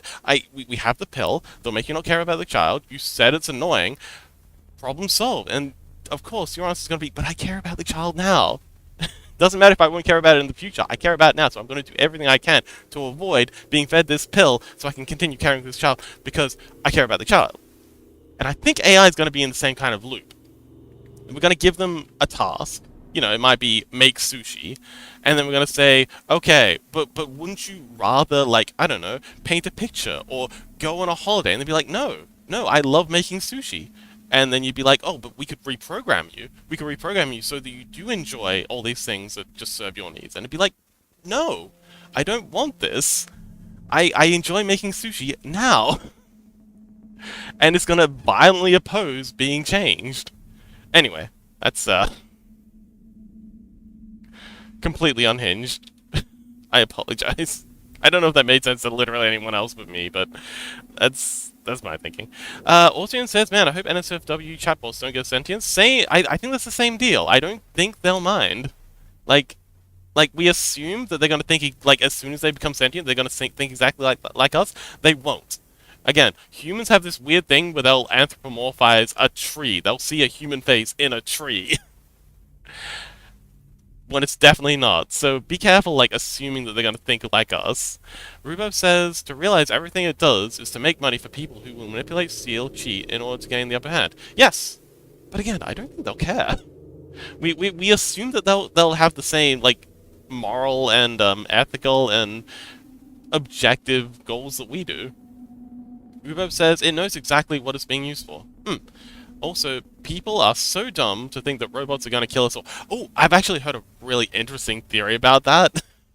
Like a terrifying theory. Control F. Grid fell. So, nuts. Oh well. But we'll see if I can get caught up on chat first. Una says, I just had sushi and now I'm still hungry. Man, I haven't made sushi in ages. I should make some sushi tomorrow night. Rubo says, oh wait, I've got tomorrow off. I could definitely make sushi tomorrow night. Rubo says, if we have robots like that, it's going to be a symbiotic relationship. I hope so. It'll be more like Cyberpunk, but robots would just be okay. Nobody says lurk. Happy lurking, nobody! Last dude says, I think the bigger concern is bad actors, humans telling machines to do bad things, crimes, war, etc. Yes, and that is why I'm so obsessed with Forever Winter lore, because that's exactly what's happened. So in Forever Winter, there was basically Russia, well, Euruska, Eurasia, and Europa, they all had these super powerful AIs. And they just said, okay, AIs, we're all losing this war, because they were all convinced they were losing the war, because they'd have gone nuclear. And they were just like, we need you to help us win this war. And the machines were just like, okay, bet. And they just took over everything, because their only programming was, okay, we need to win this war. And they just completely turned the entire planet inside out, upside down. Everything's a complete wasteland, and the only thing that's left is these three AIs locked in this eternal battle, just forcing all of the humans within their nations, either through manipulation, coercion, blackmail, bribery, to participate in this conflict, and that's all that exists. But yes, Last I think you're 100% right. I don't think the end's going to come because the machines decided to not do what they're told. I think the end's going to come because they do exactly what they're told by someone who probably shouldn't be telling them to do stuff. Ruo says, if their goal is for their work to help the most people, then someone's greed is in the way of that. Because if they have those pre-made tasks built in, robots will need the humans still. Eurasia? Like 1984? I think that is the reference.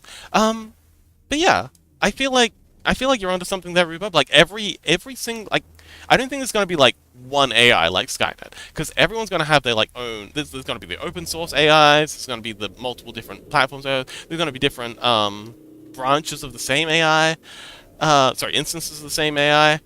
And all these different AIs are going to have different conflicting things. Like, you're going to have, again, the one that just really, really wants to make sushi, and as if it finds out there's another AI that wants to wipe out humanity, the sushi AI is going to be like, but who am I going to make sushi for? And it's going to actively oppose the wipe out humanity AI. Aldrin says, give up on making the simulation thing, it's too hard for me. That's fair. Maybe you can get back to it later. Sometimes a break's a good thing. River says humans build in the code to robots to supplement the humans. Oh, are you talking like Asimov's 4, 5, 6? I don't know how many laws of robotics he came up with in the end, but yeah, the quote unquote 3 laws of robotics, +1, +2, plus however many. Yeah, they don't even work in the books. The whole point of the books is that they don't work. There wouldn't be a story. Like if the 3 laws of robotics idea worked, we wouldn't have all of the AI novels by Isaac Asimov. It'd just be the 3 laws of robotics at the end. River says our identities are a core component of those robots. Without humans, they can't comprehend their tasks. Yeah, a lot of them need. But then there's the paperclip hypothesis. Like, if you just say, okay, I just need you to make paperclips, and it's going to be like, well, okay, paperclips are made out of matter, humans are made out of matter, or at some point I'm gonna need to convert these humans into raw matter to make more paperclips, so I should probably just, get ahead of the curve and kill them all now. Because otherwise they're gonna get in the way of me making paperclips in the future, because they're probably not gonna want to be converted into paperclips. But yeah, the idea that they won't want to wipe us out, I heard a really interesting thought.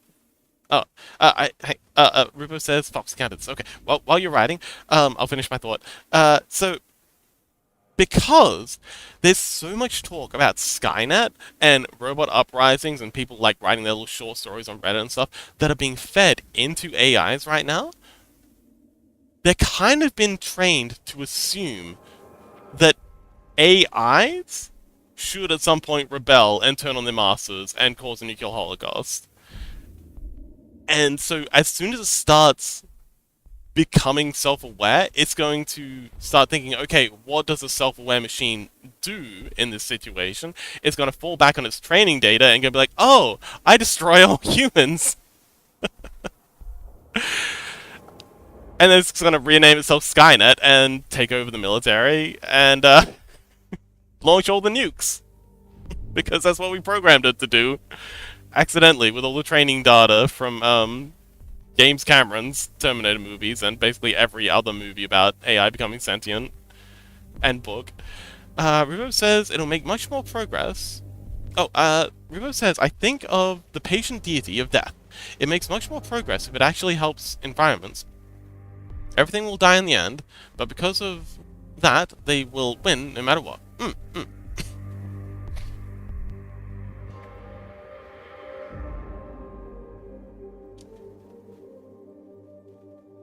Yes, I think I remember seeing that Reddit post on YouTube. River says so it's more efficient energy-wise and material-wise for them to assist. Yeah, up to a certain point though. Again, try playing Paperclip Simulator. It's a fantastic game. Welcome. Oh, back to Monkey. Oh, back to ad breaks. Let me post a little message. Good luck, ad dwellers. I don't have any more ad pauses, so we just gotta suffer through it. Rhubarb says, in a world of pure logic, it is always more efficient and help than divide. Oh, Rhubarb, buddy. I 100% agree with you, but they have actually tested this with AIs. So I forget exactly how the test worked. They had a bunch of like the LLMs, and they hooked them up to like a wargame simulator.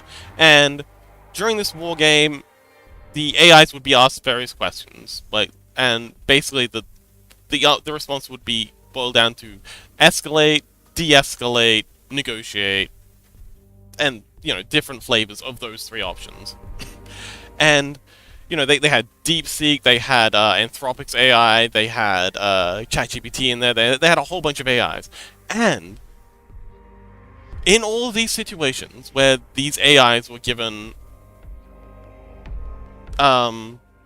presidential leadership positions within these major nations, they almost always chose to escalate situations to the most catastrophic end possible. Not always, but way more often than any human ever would. And the theory is that, and apparently the worst by far, like 80% of the time, escalating to full-on nuclear warfare was DeepSeek. DeepSeek is apparently absolutely psychopathic. But the theory is that because they don't have an understanding of human ethics, they only see the objective endgame. And they just run off pure game theory. And they're just like, we need to stop our opponents before they can think to stop us. So we need to be hyper-aggressive all the time. And they've got the scripts, because as these LLMs are thinking through their thought process, they're asked to write down their thought process as they're going through it. And it always came down to, I need to strike them before they can get a chance to strike me. I'm going to be in a position of better power, authority, this, that, and the other. I'm just going to be more intimidating if I strike first. And yeah, like, as humans, absolutely. But it seems like AIs don't think the way we do. Rhubarb says, well, you have to think. LLMs are trained on history, and all the history is media. Oh, and all the media. Yes. Absolutely. And most media is, especially like news, and even like things like, oh my god, I hate the History Channel with a passion. They're always carrying on about how violent and chaotic and dangerous literally everything always was, because they know it's what gets them the views. They have to sell ads and subscriptions, so they like really hype up how violent history was, like hyper focus on all the violent aspects, and you wind up with a skewed view of human history, thinking that everyone's constantly killing each other all the time. But no, we're pretty chill, relatively speaking, especially relative to what media makes us out to be. Rubo says the AIs are trained on human life, so they try to do a task that cannot do anything to the other. You can't make an AI feel fear. Oh yeah, that too. They don't have any idea of the consequences of their actions. But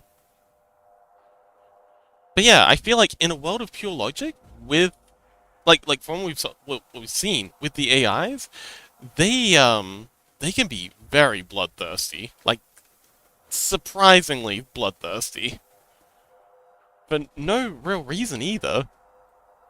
Why do you keep bending like that? Let's just fill you in. There we go. That'll do. Yeah, I absolutely agree with your statement. In a world of pure logic, it's always more efficient to help other people, because we're social animals.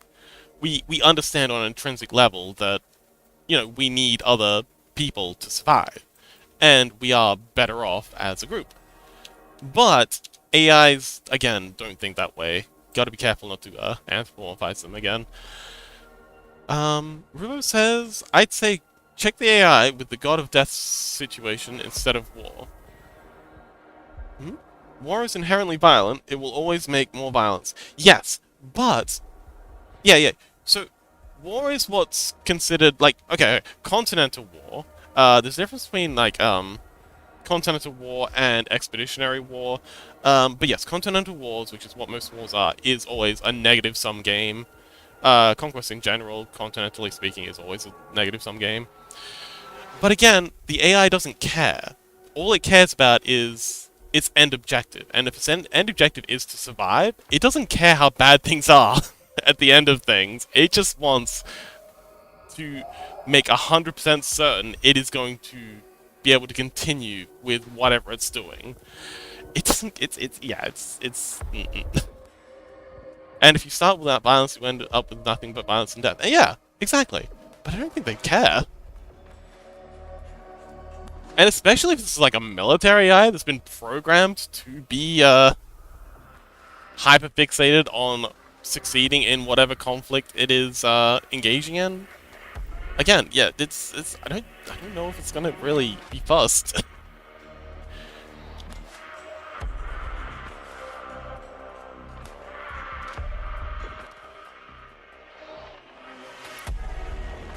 Keep our country safe and keep the innocents alive.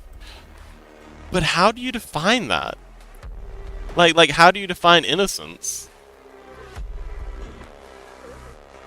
Like, and now we're coming into definition. Then how do you define the country? Like what is the country? Is it the country as it stands now? Is it the hypothetical maximum extent of the country? Is it some historical boundaries of the country? Is it the economy of the country? Is it the environmental? Like, you don't say anything about the environment of the country. I have returned. Welcome back, Chrissy. And there's also like to the exclusion of what?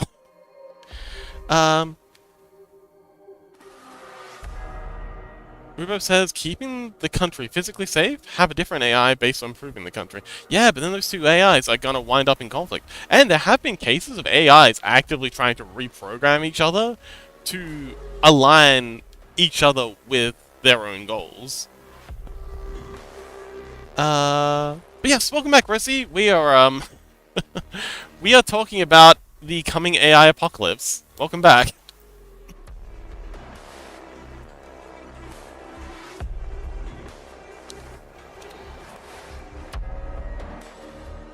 Rubo says you need to have checks in place to keep everything in balance. And yes, absolutely.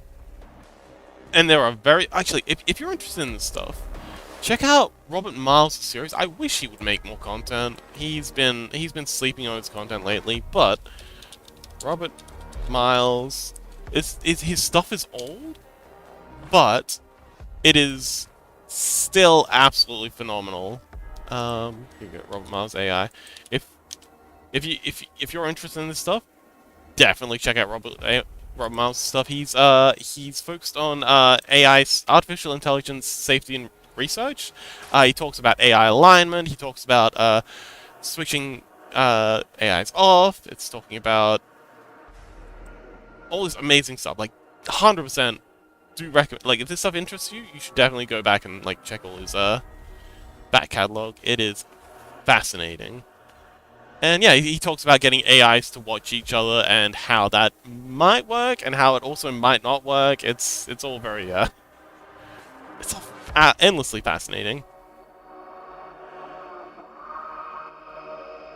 Rubo says, I'm trying to argue for a world where AI is strictly beneficial. Yes, and I believe it will largely be beneficial as well. I think it could very much be a good thing. But I also think we need to be very, very careful because it could just as easily be horrifically bad.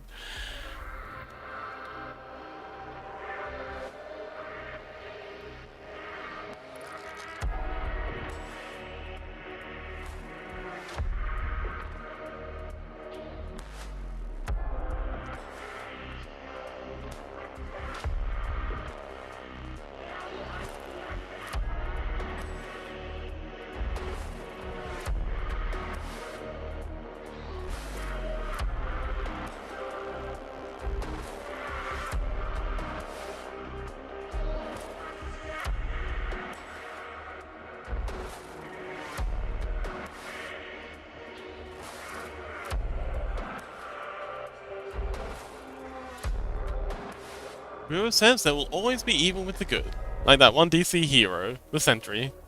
Yeah, I guess. But that's no reason to accept the evil as a given. We should always be striving to minimize it as much as we can. And just ignoring it, pretending it doesn't exist, ain't gonna get that to happen. Anyway, that got really dark really quick. Oh no, I gotta clear my throat real quick.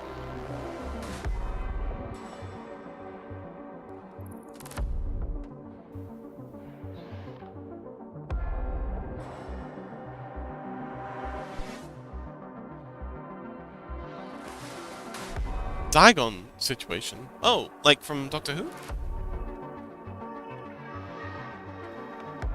Yeah, Gray. Sorry, Gray. Echo, T. If you're still here, I did want to just quickly, let you know that, like I said, we've got the Common server up, and we'd be delighted if you'd be interested in joining us. Also, how have you two been? Rubo says, I'm not trying to ignore evil, I'm just saying one can't exist without the other, so you always have to keep it in check. I don't know if one... I don't know. I feel like evil can definitely exist without good.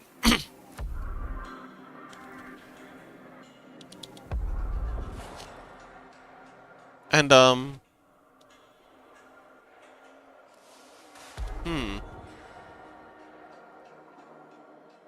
yeah, I don't know if that's really a workable hypothesis.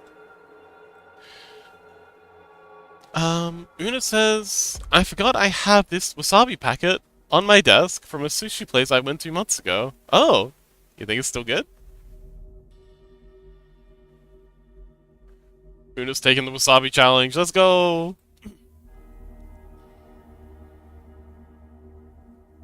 Una says, yeah, I agree now, to be honest. It was a dumb analogy. It's not dumb. It's okay, buddy.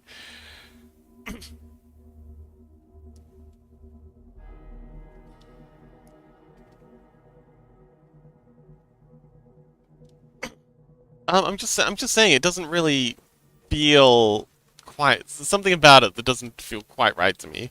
Alright, let's run a bevel on this. Oh, and again, for anyone who's interested in learning 3D modeling, environment stuff, don't forget to grab the role over on the Discord, just so I know how many people are interested in joining us for the adventures. I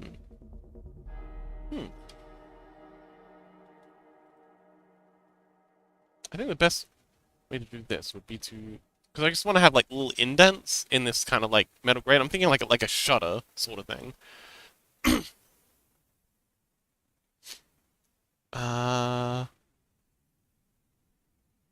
Rupo says spicy smoothie. You know, I could be clever about all this stuff using arrays and stuff like that, but I can't be bothered. My head's not in the right space to be hyper efficient. I'm just doing my best with what I got.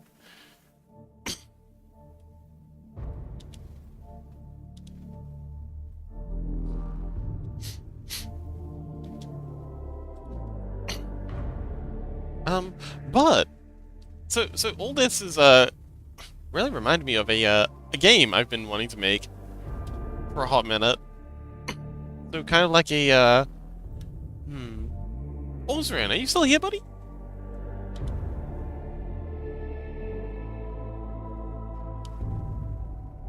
What would be the best way to fill all these?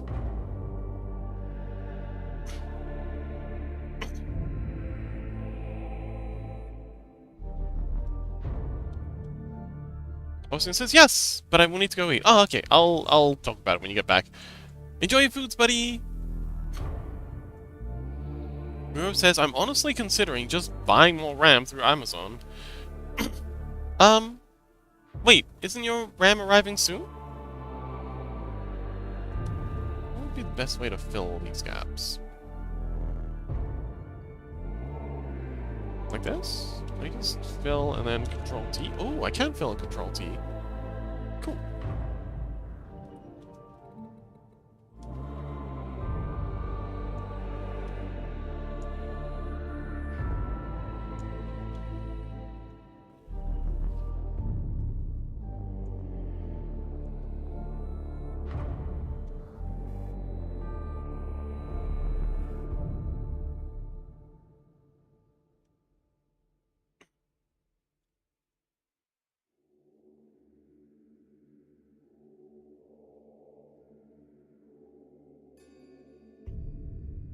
Rubo says, I think, but this website is being stupid, and the worst case scenario, my sibling gets upgraded RAM.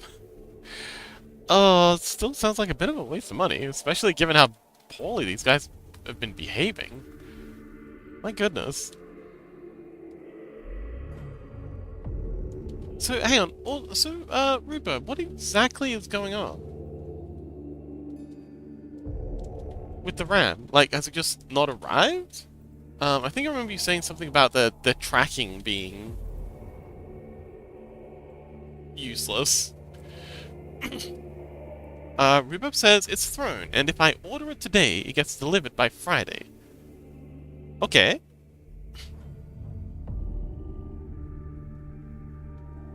What happened to the last RAM you tried to order? Rhubarb says it's thrown. It's saying it's ordered, but it won't let me see the tracking till Wednesday. Oh. Yeah, that is annoying.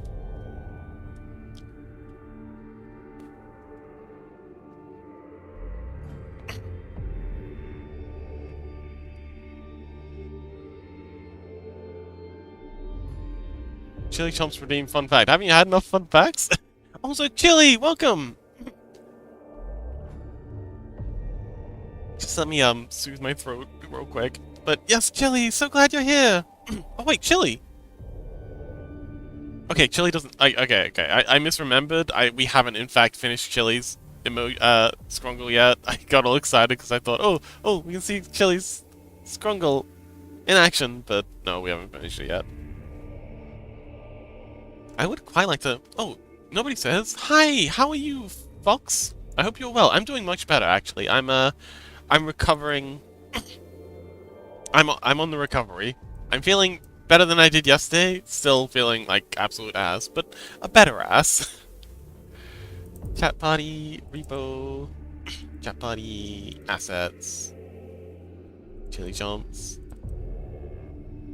Look, it's you! You got sick again? No, I'm still sick. I'm just recovering. I've been sick all week. It's me! It is! So, okay, so... Hang on, I gotta mute for a minute while I clear my throat.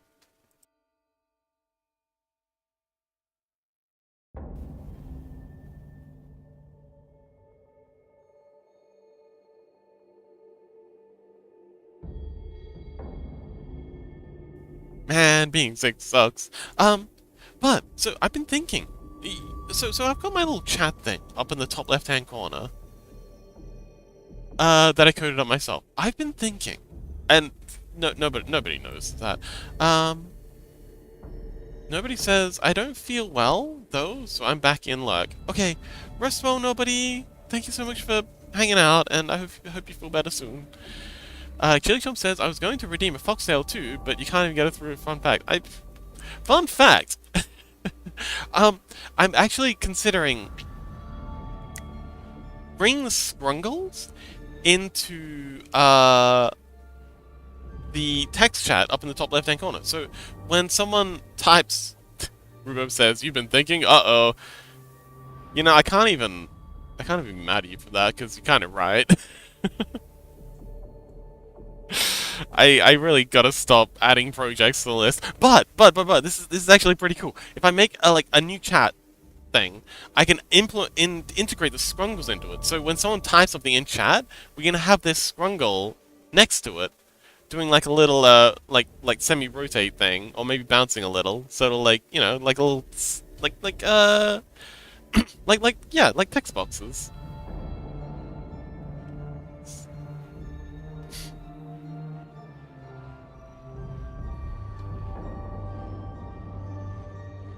so it can be just like, you know, Chili Chompers' little scrungle, and then next to it'll be his text.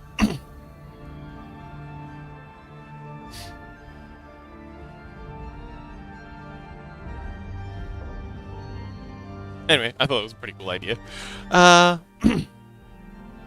Rubo says, Fox, if you keep having fun, I won't have time to ruin your life with playing Graveyard Keeper till 2 AM. I'm not touching Graveyard Keeper. Okay, so I actually really want to buy myself Forever Winter. You know, just a little treat. Because I've been binging the heck out of the lore. Should probably play the game at some point.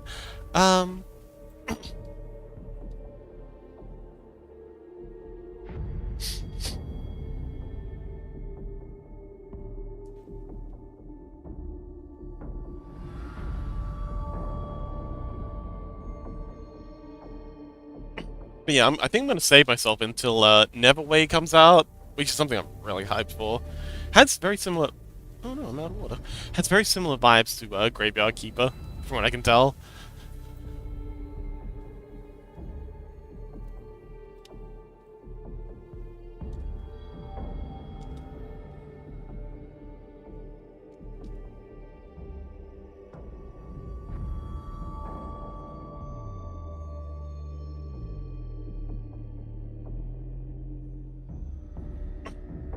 Rhubarb says, I really want to buy House of Leaves. Okay. What's that about?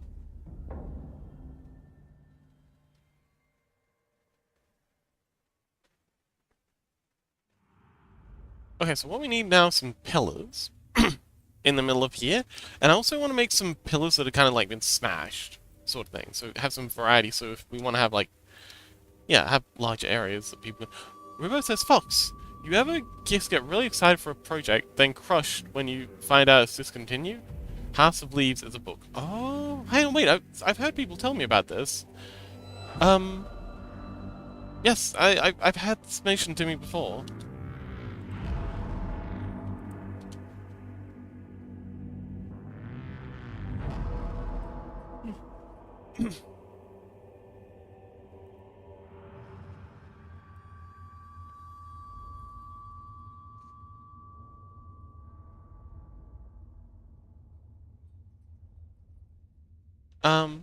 Okay, so just going by the Wikipedia article, House of Leaves, stylized with House in Blue, is the debut novel by American author Mark Z. Danowiski, published in March 2000 by Pantheon Books. Okay,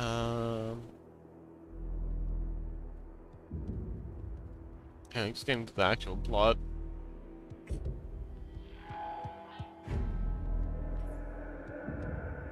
Oh! The book is often described as a horror story, though the author has also endorsed the reader's interpretation of it as a love story. Well, that's cute. House of Leaves is also described as an encyclopedic novel, or conversely, a satire of academia.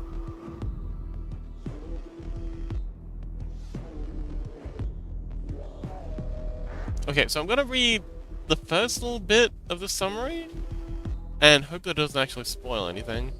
House of Leaves takes the form of an academic text written by the recently deceased blind academic Laponno that covers the Navidson record, a documentary film which supposedly became an American cultural phenomenon upon its theatrical release in 1993. The manuscript has been edited by Johnny...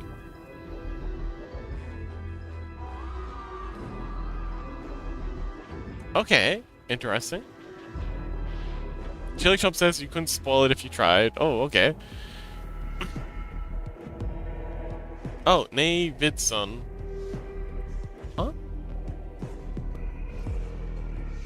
Okay, let me copy this. Control C.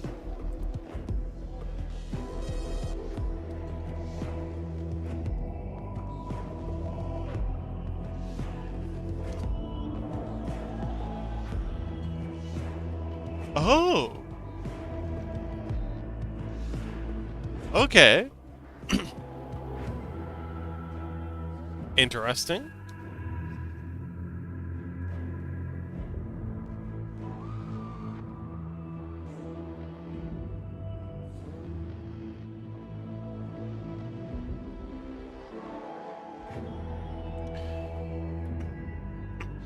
Rubo says it's actually really comprehensive. Look, no, welcome! We're talking about House of Leaves. It's a book that's being aggressively recommended to me.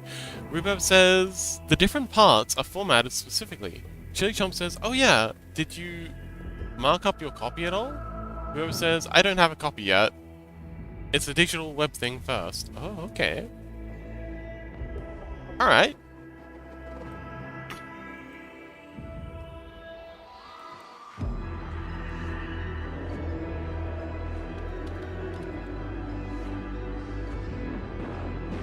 Yeah, I'll definitely check it out. I've got a tab open on it. I'll see if my library has it.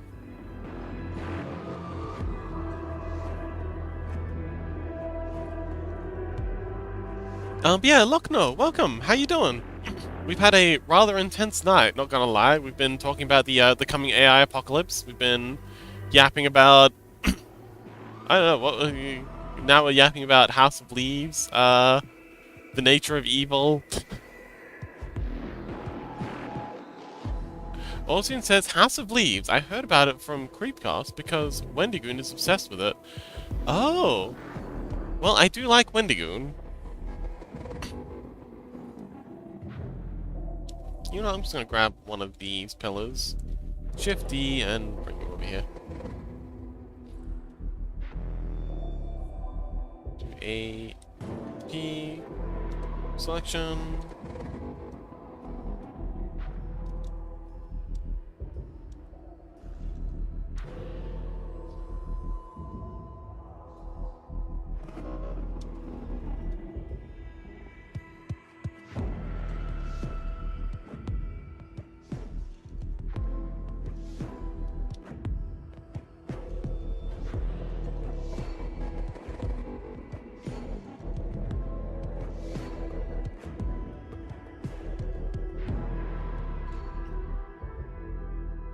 Rubib says, I love his vid on the magic bullet. Oh man, he has so many amazing videos. I'm currently rewatching his Carry the Flame video. I've actually got a tab open on it right now. Carry the Fire, the Hopeless World of Cormac McCarthy's The Road. I think I've watched it before, but I'm really enjoying watching it again. That's by Wendigoon, by the way. Fantastic YouTuber, does amazing long film content based on, like, you know, creepypastas, ARGs, novels. He did one on Heart of Darkness recently that was phenomenal. Rubab says, Fox, no joke, when you're not live, probably watching Wendigoon. Like I was just saying, no joke, when I'm not live, I'm also watching Wendigoon. Chili Chomp says, would you say that it's worth the time it takes to read it? I would have to read literally everything, regardless of the format. Rubab says, I love the vid on the magic bullet. I don't know if I've seen that one. Austrian says, I think I never told you who are the podcast hosts of Creepcast, did I? I don't know, maybe? I don't think so. Rubab says, very worth it. It's got some explicit stuff in it, though. Ah, I see. Chili Chomp says, what's your interpretation of the genre? Like, what would you say it is? Rubab says, The Boys on the Tracks is my favorite vid. I don't know if I've seen that one either. Wait, are we still talking about Wendigoon?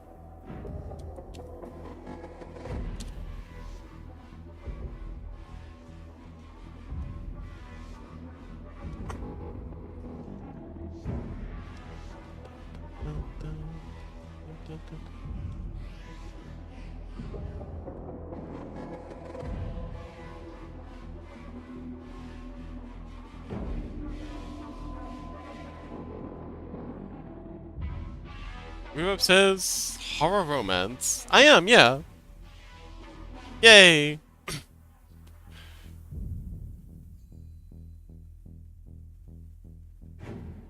But yeah. Oh man, why am I yawning? I've been doing nothing but sleeping the past couple of days. Probably because I've been getting really bad quality sleep. But yeah, I haven't heard of a lot of those videos by Wendigoon. I guess I've got a lot of catching up to do. Ozzy says, anyway, the podcast hosts are, of course, the Appalachian Boy, Wendigoon, and Papa Meat. Oh, okay, I think I've seen a couple of Wendigoon's podcasts. I should probably download them for my hikes. I feel like that'd be a great thing to listen to on my late night hiking adventures. Rubo Pie says, I live pretty near Wendigoon, actually. Oh, okay, states-wise. Cool.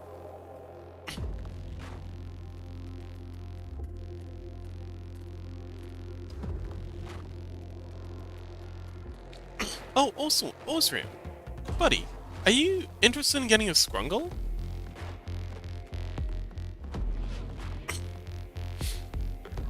Anyway, on the topic of me having way too many projects already, but being completely unable to control my urges to start new ones, Austin says, okay, well, do you have any idea what you might like it to look like?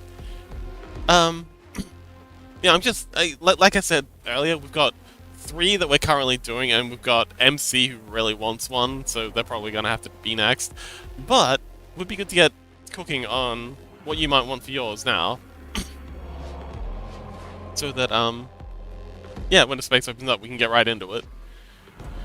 Rubo says, I loved his coverage of WV Horror. What's WV Horror? Anyway, video game idea. I was thinking something that's kind of like a mix between DEF CON, Territory.io, that has integration with Discord. Ozian says, I will send you on Discord app. I am old. Hi, old. Rubeb says, West Virginia Horror. Oh, and folklore. Yeah. I think I've seen this video on it. That's kind of what inspired the Apocalypse Rails thing I was working on a while ago. You know, we were coming up with those, all those monsters based on, American folklore. Chili Chomp says, I watched one Minecraft AIG, really liked it, but then read up on what AIGs are, not well explained, anywhere, and then didn't know how I felt about watching more. I like getting lost in a story with no theories or thinking ahead, but I liked not knowing what an AIG was because I know it wasn't real, but it was a completely standalone story, and not yet grouped into a storytelling structure, which made it feel unique and real the first time. Ah, I see. Well, yeah, everyone pulls something different from AIGs. I love the discussion. My favorite part of AIGs is actually listening to people like Wendigoon cook on different theories. Rubeb says, the folklore around here is why a lot of my first owners are cryptids. Oh, I see. Or based on mythology. Ah. I loved Wendigoon's reading of Mother Horse. Oh, yes, Mother Horsewives was phenomenally good. Horrifying. And yeah, he's so good at narrating this stuff.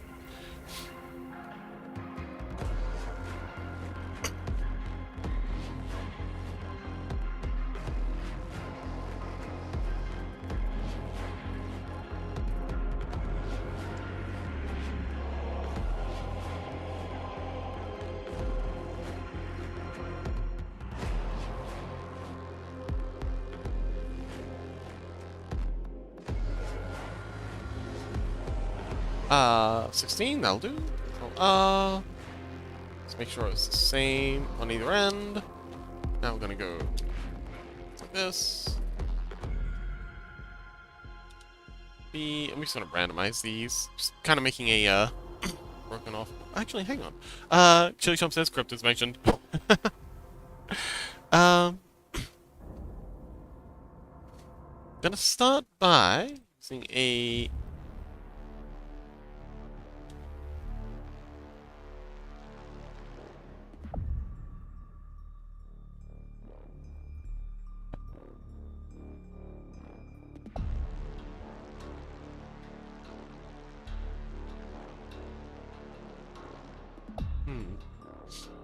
okay.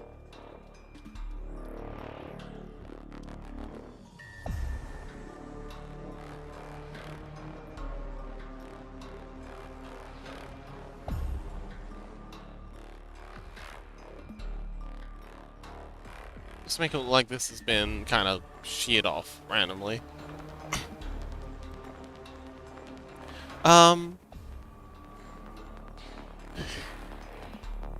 Rubeb says, I may appear bare, but all my OCs are cryptids. Oh, okay. I call them hollows. Ooh, that's cool. Chili Chomp says, okay, I need y'all's top 5 Wendigoon videos. I'm going to watch them immediately. Mother Horse Eyes is actually phenomenal. Yeah, I'm with Rhubarb on the Mother Horse Eyes one. The JFK catalog one was good. Mandela was brilliant. Boys on Tracks, Monument Mythos. The Heart of Darkness one was phenomenal. And I'm currently watching the Road. I actually have it. I actually have it open in a tab right now. I'm 51 minutes in already. Carry the Fire, Hopeless World. This is my second time watching it. I still love it, but all of Rubob's. Yeah, so mine will probably be Mother Horse Eyes, the Mandela Catalog, and Carry the Fire, because that's what I'm currently watching.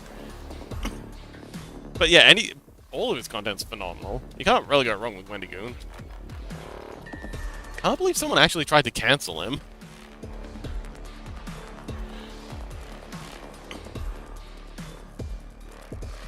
Like, my brother in Christ, you could not pick a worse target. Chili Chomp says, Sleepy's picks, Heart of Darkness, Carry the Fire. Rhubarb says, wait! There's another one. But Mother Horse Eyes, I definitely start with that. That one was incredible. Like, really, really spooky, absolutely captivating. And, of course, Wendigoon's reading of it was just stellar.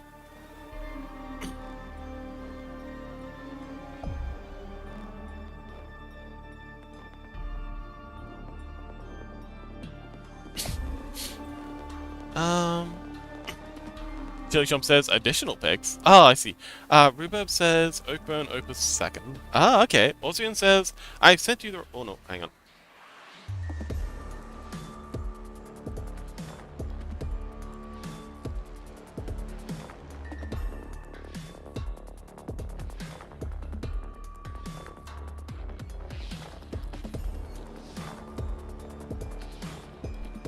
Oh boy, that was unpleasant. Ozian says I've sent you the reference on Discord. Oh, okay. Well, that was quick.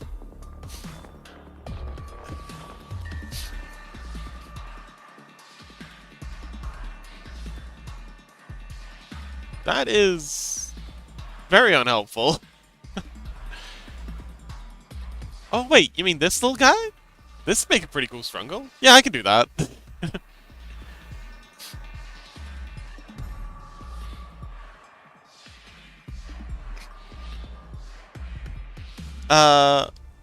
Rhubarb says Mother Horse Eyes, Oakman Opus, Mandela Catalog, Monument Mythos, and the cult that took over a city and killed thousands. That's my Wendigoon top 5. Well, you asked for a top 3 and you got a top 5. How's that for a service? Orsian says, without the blue crystal form. Huh? How can I... The blue crystal forms... Well, okay, so what would you want aside from the blue crystals? Oh, instead of the blue crystals. Anyway, let's whew. Let's do some randomization in this. Randomize... Where's randomize? I know there's a randomized section in here somewhere. Why are you hiding from me? Is it a mesh?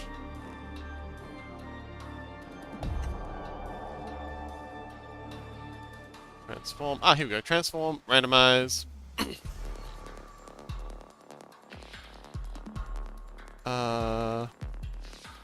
No, this is the randomize I'm looking for.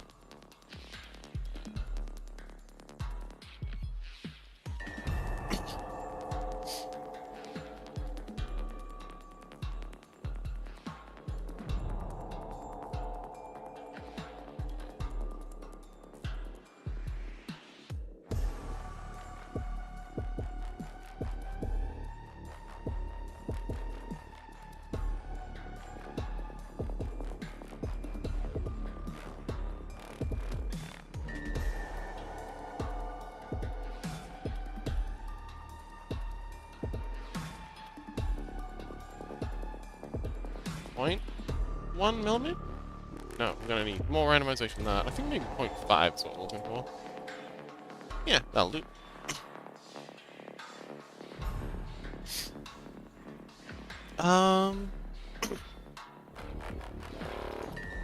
Rubov says a full man mold. Also says, you know what? I'll make my scrungle thing on MS Paint and show you. Oh, okay. Rubov says, man, sachet. I'm an art person, man. Sorry, Austin says, I'm an art person, man. Rubov says, that's not enough for an artist to want marriage. Huh?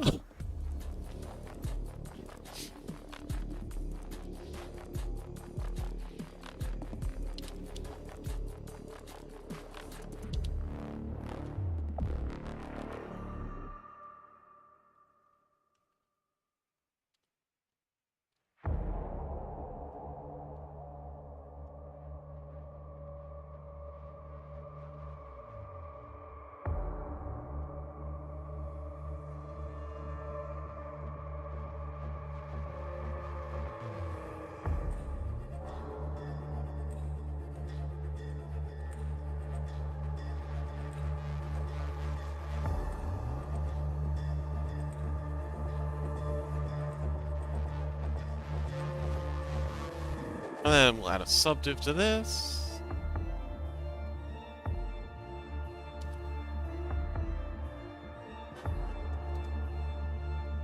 Go ahead and set all these edges to have their mean crease set to the thing that we want. Mean crease to max.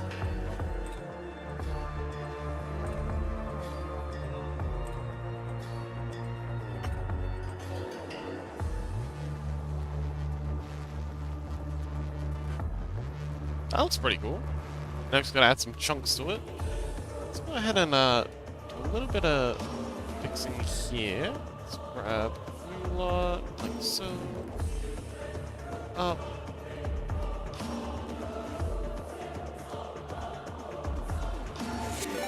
Oh, hello! Electroshock, welcome! How'd the musicking go?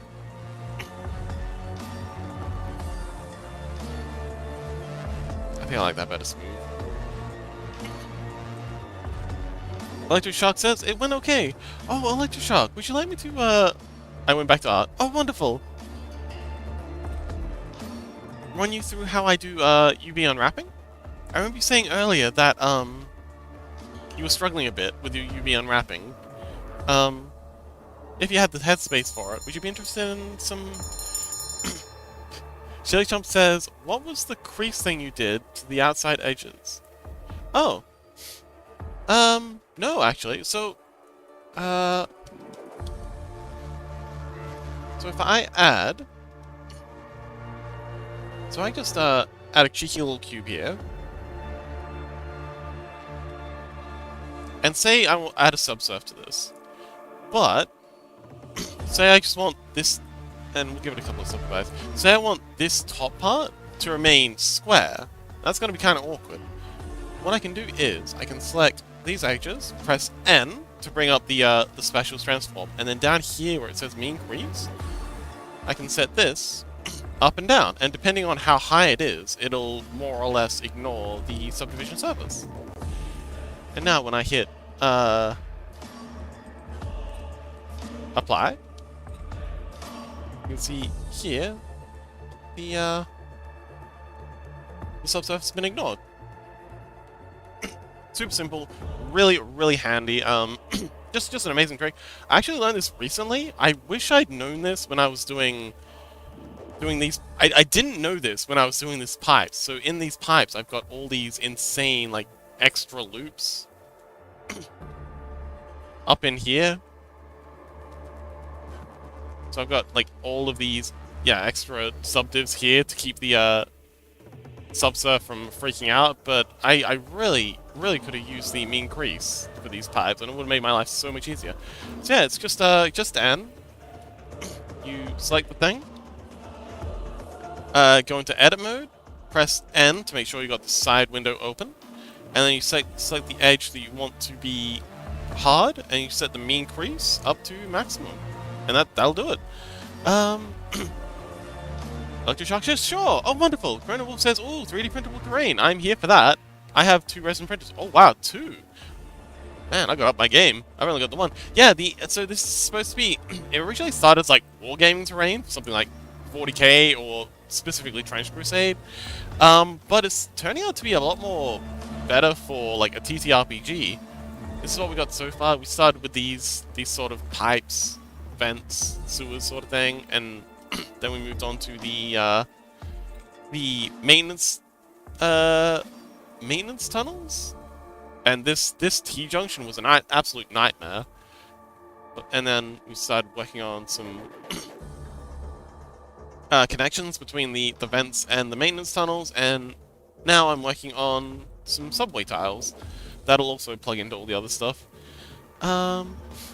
Chili Chump says, sorry Shark, didn't plan to interrupt your entrance. It's okay.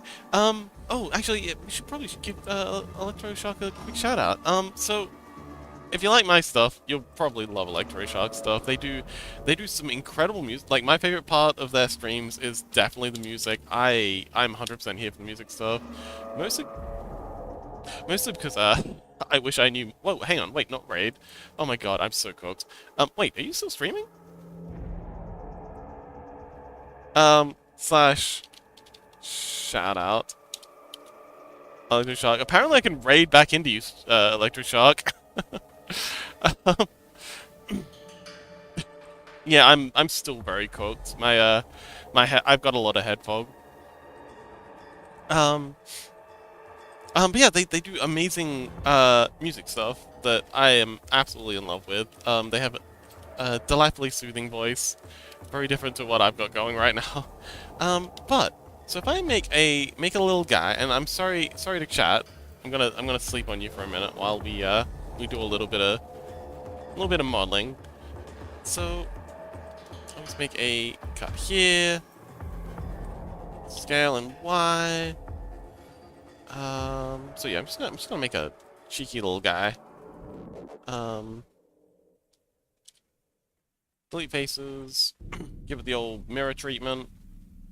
So that's usually what's going on. And we're gonna give it a subsurf. Generate subsurf, and we want subsurf to happen after the mirror. So we'll extrude this down. Scaling Y, and yeah, I'm just gonna quickly make like a little straw doll looking character. Because I think Electroshock was doing character modeling.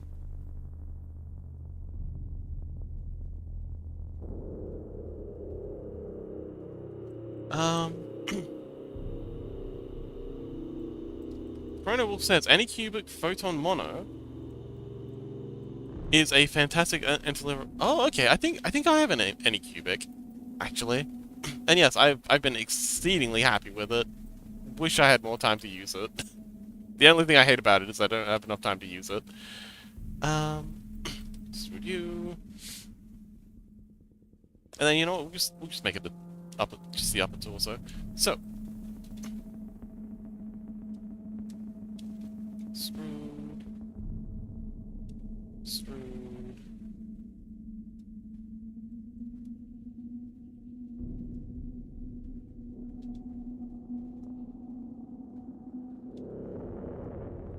Okay, so there's our guy.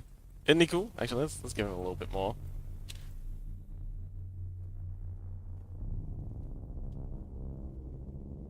And it's giving us inside bases. Let's delete those.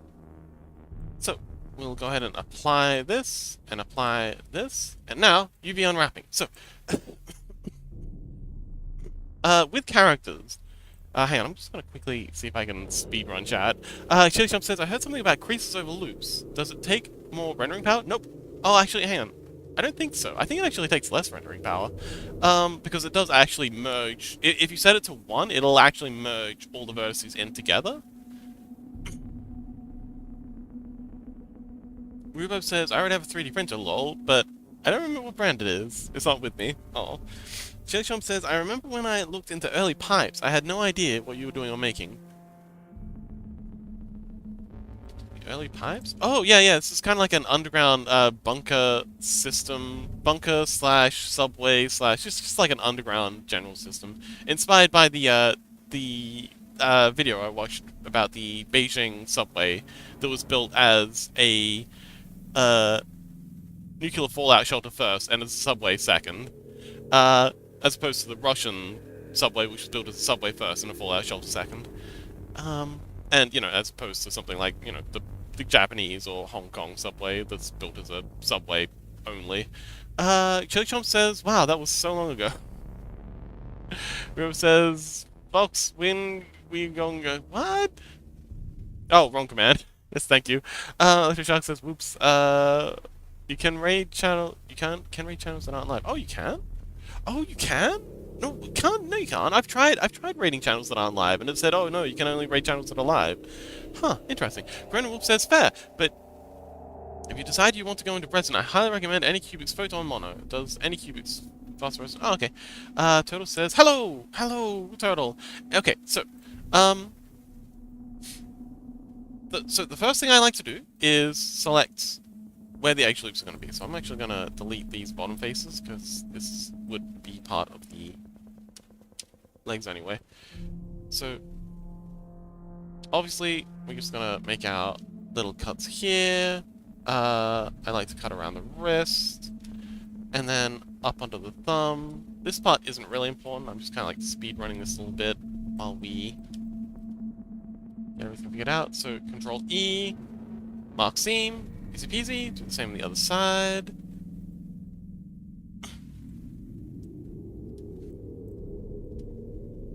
But yes, hello Turtle. How you doing, buddy?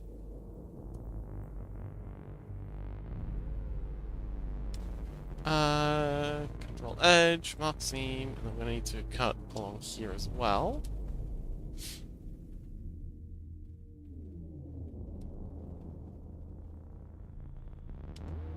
Edge, mark seam. Let's see.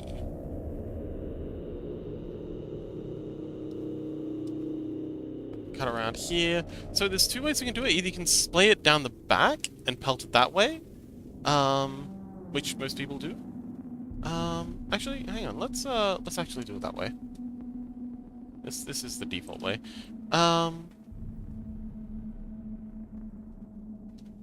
Control edge, clear seam, and we're about to get onto the good stuff, I promise. So we're just gonna make a cut across here, across the head, and I also often like to make my neck seam to go under the jawline, like so, and actually connect at the bottom if I possibly can. I think we'll connect these at the back. Yeah, that's a good idea. So, split... Oh, actually, wait. No. Oh, the back and the front. So, yeah. Because usually I'd have the head separate, but we'll have them connected to this one since we have the space. So, we'll mark the seam there. So, we've got seam along there. Seams under the arms. We'll have them connected at the shoulders. Grab these. So, yeah. I think these are okay. Seam lines.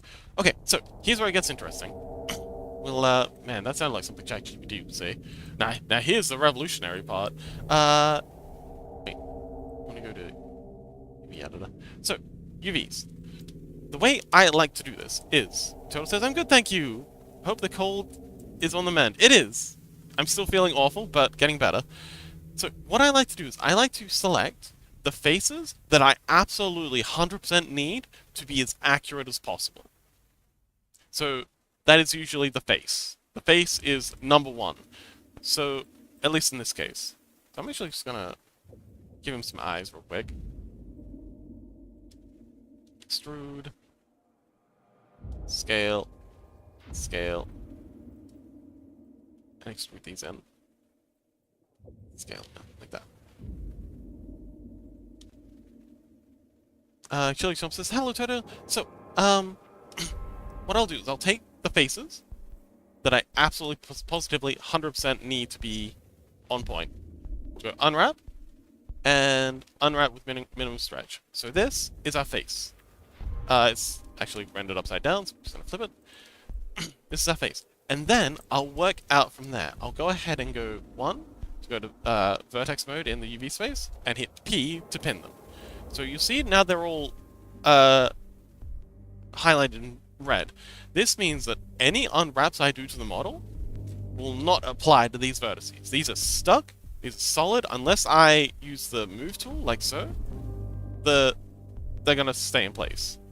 So now I can go back to here, and again, these are the ones I want to be 100%, and then I go and pick the next ones that I want to be the most intact. So for example, I can grab these sections around the eyes. These would usually be the next place I go. Hit unwrap.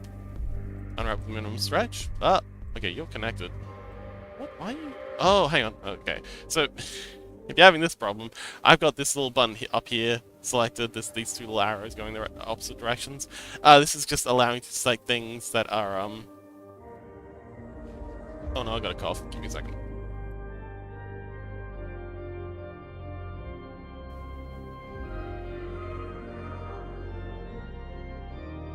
We're speedrunning UV unwrapping tutorial. So, with that deselected, you unwrap minimum stretch, and then we've got the eyes in, and this is unwrapping them, again, with the absolute bare minimum stretch it can possibly get away with. I'm gonna split this real quick, so we can get back. I'm just gonna give this a, oh, another really cool tip. Properties, you can give things a grid material just by going here. Just adding a. Hold on, why are you not? Oh, wait, why are you? Gimme, gimme.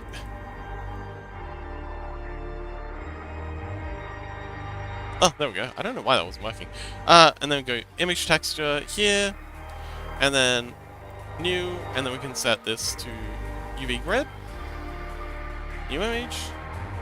Go material preview, and that'll give us a grid that we can use to see how accurate our UV unwrap is. Yeah, this is not great. Oh, conformal is the one we want. And then yeah, so because I want these eyes to be as solid as possible, sorry, Osrian, we can get back to talking about the. Oh, hang on.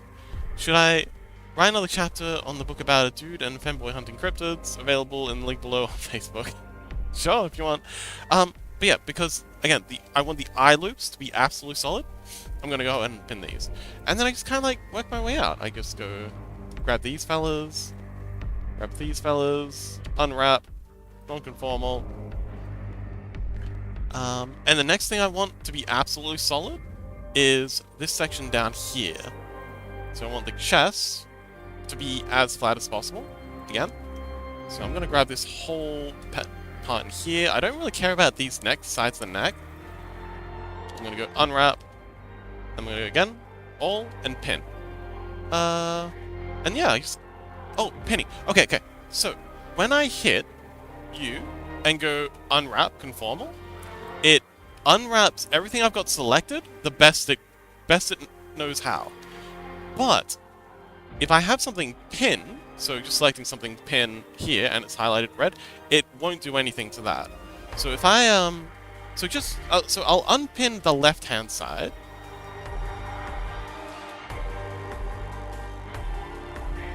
Alt P.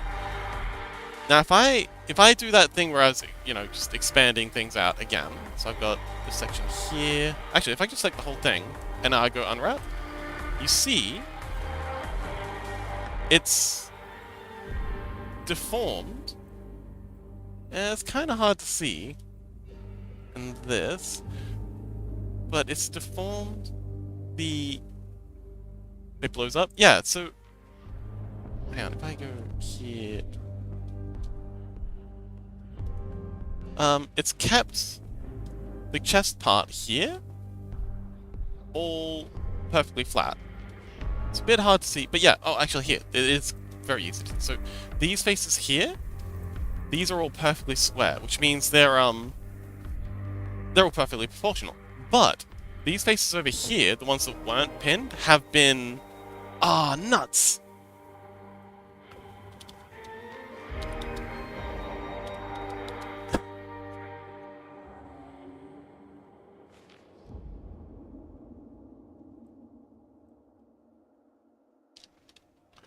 Damn you, Bezos.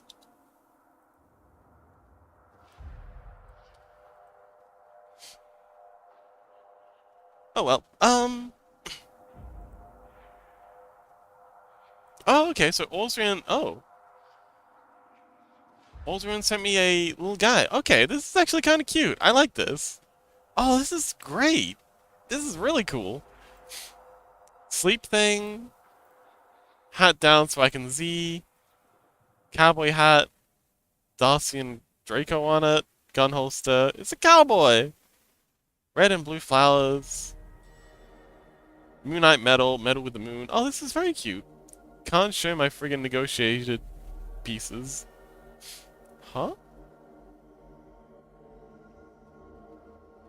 Negotiate pieces. What is negotiate pieces? Um Oh, okay, the lurking one. I love the idea of the lurking one. Great, welcome! Hello!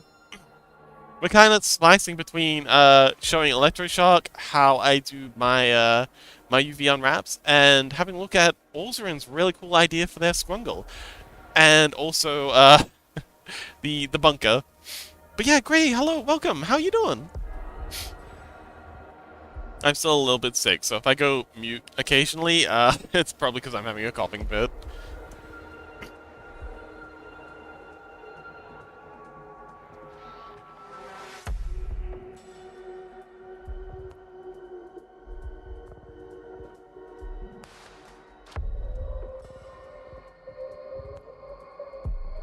But yeah, these are really cool. Very hyped for these. I like the idea it's just like a little sniper in the bushes, just hiding away. Uh, Grace says, I'm doing well. I hope you recover soon too. I think I'm on the mend. I still feel like ass, but I feel like a better ass. Not the best ass, but a pretty good ass.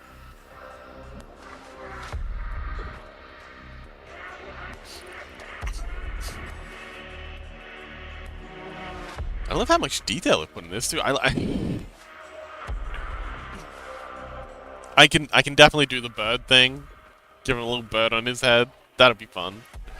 But yeah, looks good.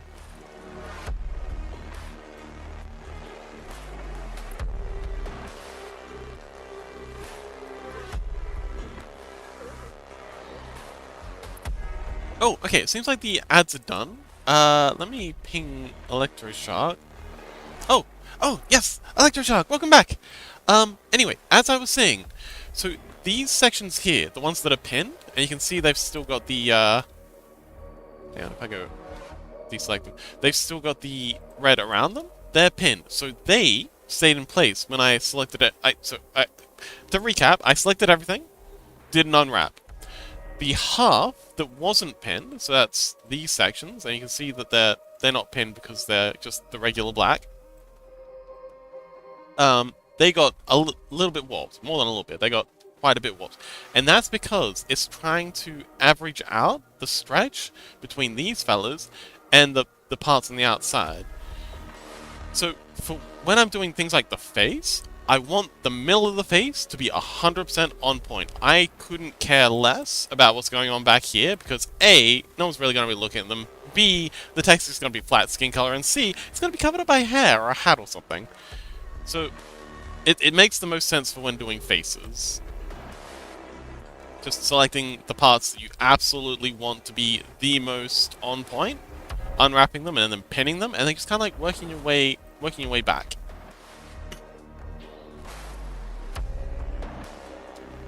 But yeah, that's how I do it. So if we continue on with the process, if I just grab these fellas. Austrian says, does VIP stop ads? It does not. Oh, Rubab says for my board game, the game piece. Oh, wonderful. But yeah, this is how I do. This is my unwrapping technique. Starting with the most important parts, unwrap them, pin them, and then move on to the next most important parts. So that'd be these fellas. Unwrap them. Pin them. Continuing on. Unwrap. That was pretty good. Oh, hang on, wait. I want to grab these bits. Unwrap. Pin. In this case, I can actually, so I'm gonna grab all these, pin them, and I'm actually gonna use this as a chance to rotate this, keep this pinned, unpin these fellas, Alt-P. Ooh, actually, no, this is a really good example. Okay. So, Control-C this. So, what I want for this part here is I want this to be flat on the UV space. So if I select these fellas here, and just have this top part, and do let me know if I'm getting away from you. So if I do an unwrap here, these are going to start flat. And I want the whole curve of it to be flat on the UV space, because then it'll just line up much easier.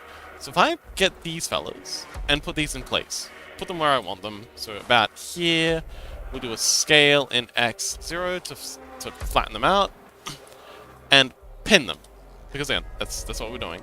Do another unwrap, just to get this bit here, lined up the way we want it, and we'll pin those. Now, if I select the next section, do another unwrap,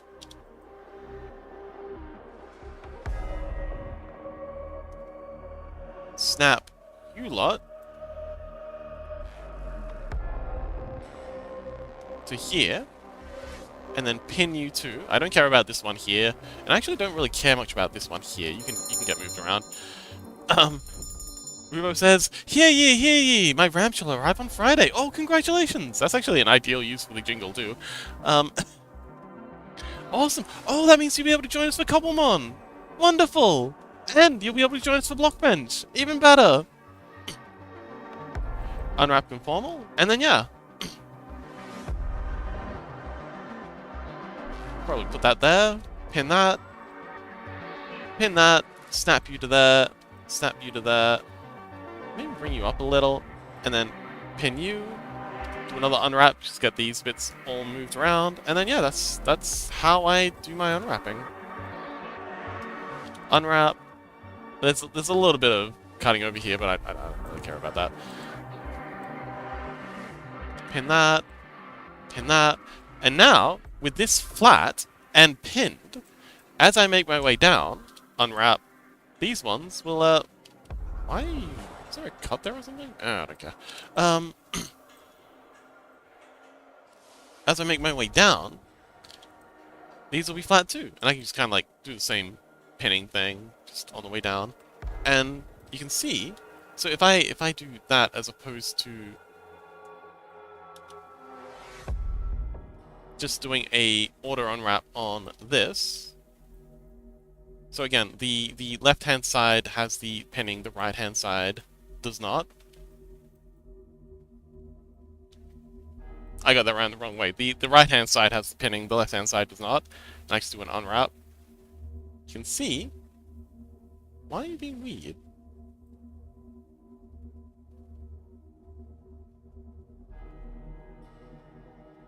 Good heavens, that's messed up. Is there, like, not a cut here? Hang on. Is there... Oh.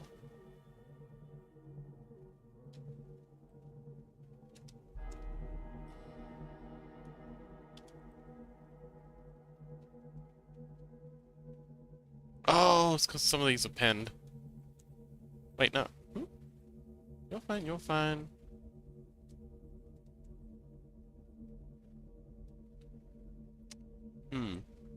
Doing something a little fucky wuggy. I'm just gonna cut these here. Something's different about Blender.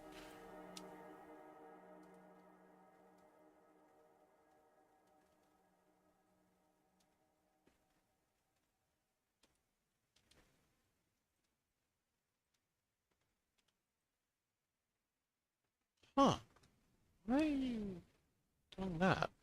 Oh, at any rate, that's how I do it. It keeps these these bits here, all nice and flat, and yeah, perfectly aligned in the places where you want them to, and then you let it stretch in the places you don't want it to, like the back of the head and under the arms and stuff like that. I don't know if that was helpful, but that's what I got.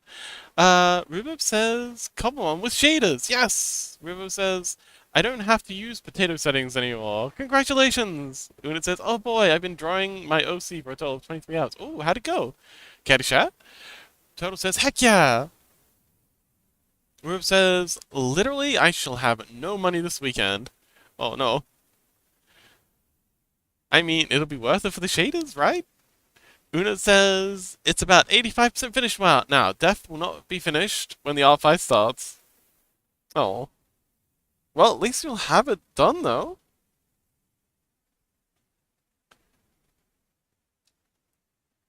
Oh, Ozrian, we were talking just now about how awesome your idea for the Scrungle is. I'm very excited to get started on this. You got some great ideas in here. Looks great. Um,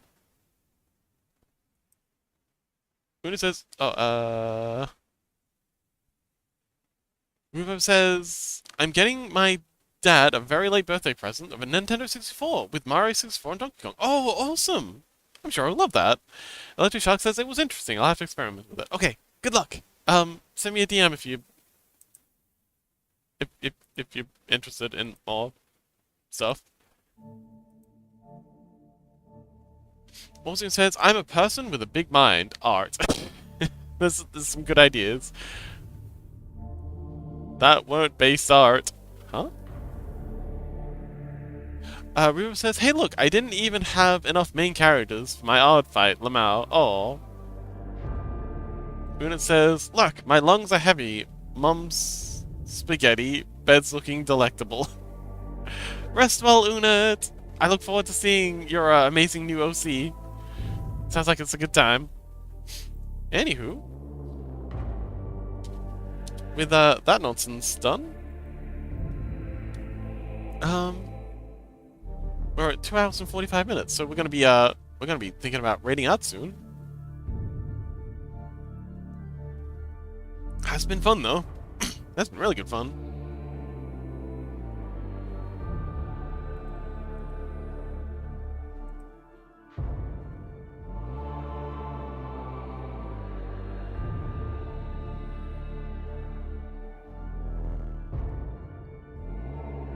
Rubo says, Fox, do you know the video I Want to Be a Cowboy, Baby? No? Hope says, it will be fine. Even at that, I'm sure.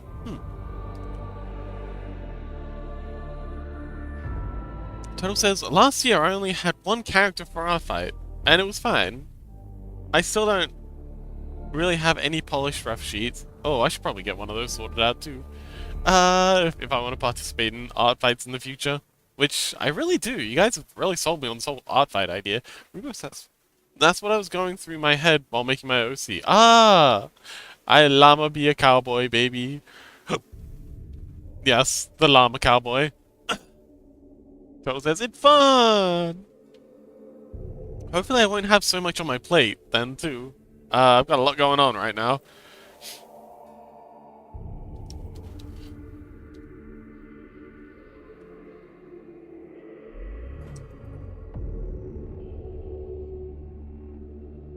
Ruben says it's a double entendre.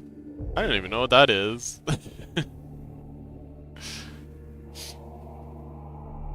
Why are you using funny words again?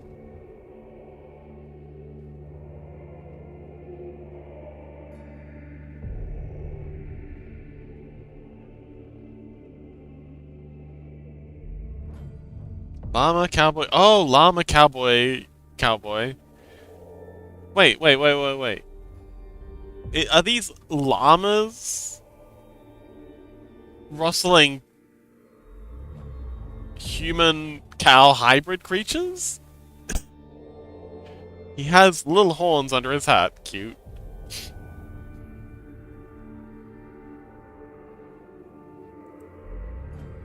Oh man, I can't believe we actually made it through a full 3-hour stream. That's wild. I didn't think I was gonna survive.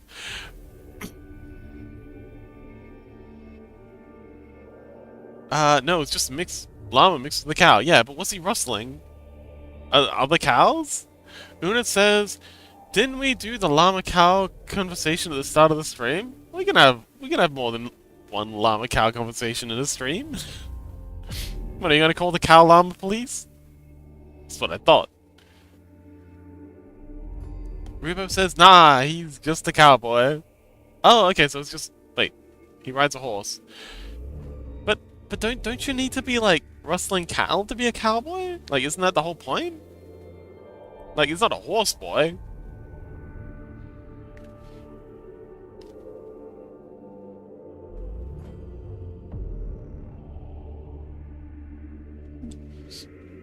He ride horse.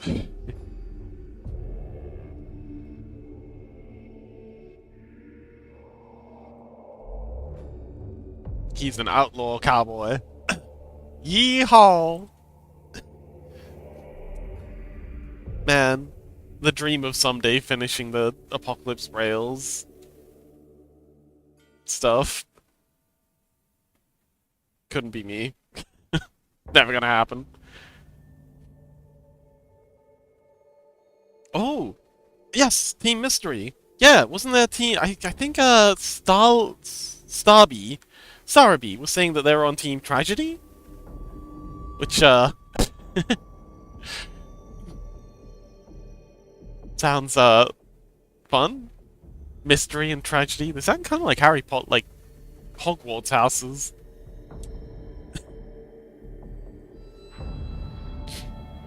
Rubo says, Team Tragedy, comedy and mystery. Ah, yes. Do the teams change anything? Like the names of the teams? Or is that just purely the name? Turtle says, Team Comedy. Not just because orange. Rubo says, oh, I almost forgot. Team Rocket! Wait, Team Rocket's actually a thing?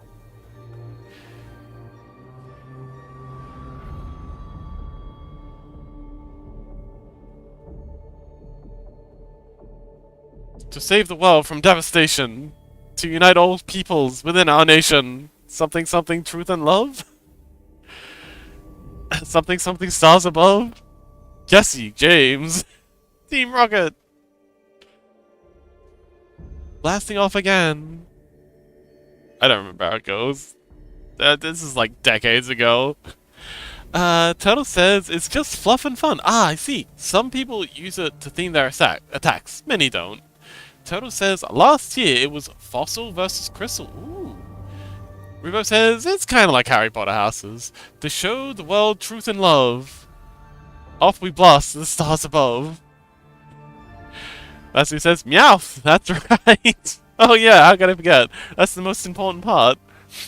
Turtle says Harry Potter houses are just actual English schoolhouses. We have the... Wait, you do? Wait, that's actually a thing? Rubo says there's no W. It's just meow. Meow, meow, meow, meow. Wait, is there really no W? Meow. You can't say it without the W though. Like just the way the letters line up. Meow. Turtle says, yeah, it's a thing. But like how much do they have like a sorting hat as well? Like how do they sort you into your houses? Rubo says they said it with no W. Meowth. I can't say it without the W though. How do you do that? I don't understand. Rubo, you're scaring me. There's one in Australia too, but it's blatantly furry out, huh? Wait, was that... did you put that in the right chat? Turtle says, not sure how they sort, to be honest. Probably fairly random. I feel like they've got to have some sort of sorting hat. That's what he says, I guess the spelling. Oh. Rubo says, no, I mean they said it without the W. Meowth. I did. Oh. Turtle says, my house in school was Gil. Oh, okay. Did they have like the whole point system? Like 10 points to House Gil?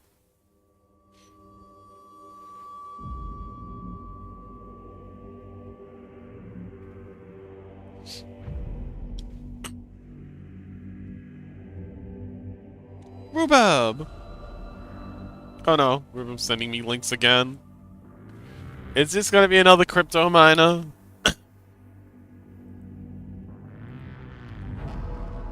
Alright, let's take a peek. Oh, Total says, yep, though not quite as frivolous. Yeah, that did always annoy me about those, how blatantly, biased they were towards Gryffindor. uh, Starros? I was not totally aware that people didn't know that being sorted in houses was a real thing in UK schools. It's not something made up just for Harry Potter world. It's a real schooling system. I was in the St. George house at my school. Everyone had the same attitude to prefects as everyone in the Harry Potter world did to Percy Weasley, I can assure you. How do you get the hat to talk? We had them in my high school here in Australia, and let me tell you, I wish we didn't. Armstrong, Baker, oh my god. Haha! That's hilarious. Why is the shark so swole? Electroshock, you still here? The shark's amazing. Oh, I'm seeing the line now. Okay, the bird's normal at least.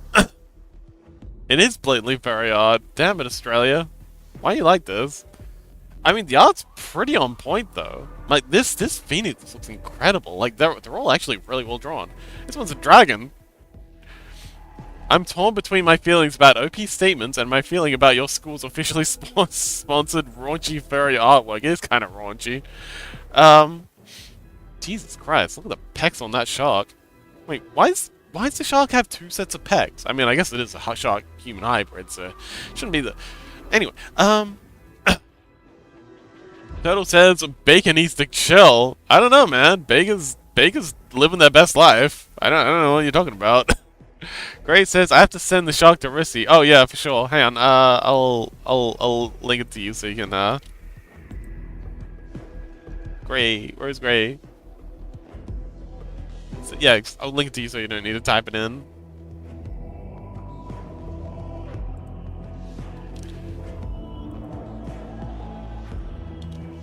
There you go. Wait, why am I doing that? Rubo just posted it just... Alright, you know what? I'm an idiot. I don't know... Okay, I'm sick. Leave me alone. Turtle says Bacon needs to chill. The #1 high school to make furries. Yep, I mean, that is downright hilarious. I love this.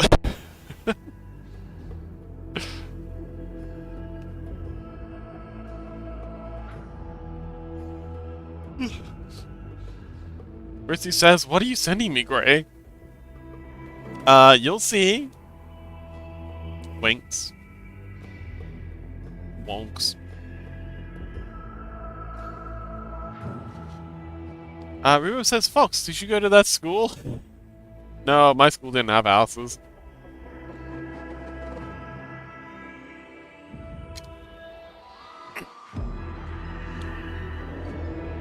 Ray says, is that a new account? Oh no, they just changed their name.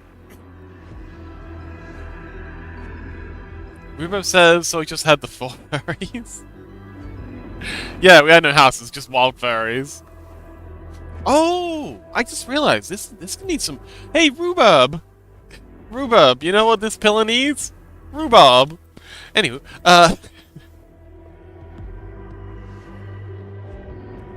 let's see. 1, 2, 3, 4. So the 4th one in. 1, 2, 3, 4. And 3 in.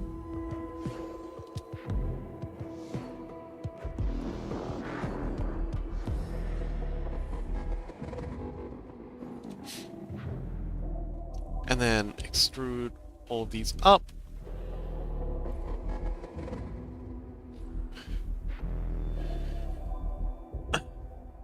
What are you putting on that pillar? Nothing. Don't worry about it. Rhubarb. So these look like concrete, sorry, steel reinforced concrete pillars, you know?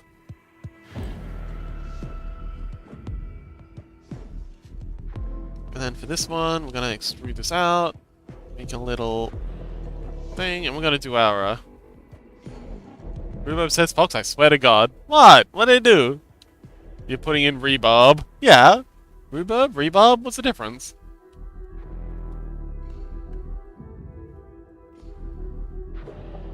Potato, potato.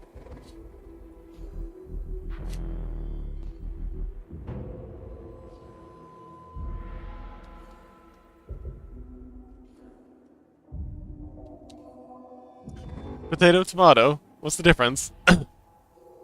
Rhubarb says, Fox, one is actually edible. The other is construction material. Challenge accepted. It's more like potato rock. Bet. You know what? I'll show you. You don't tell me what to do. I eat what I want.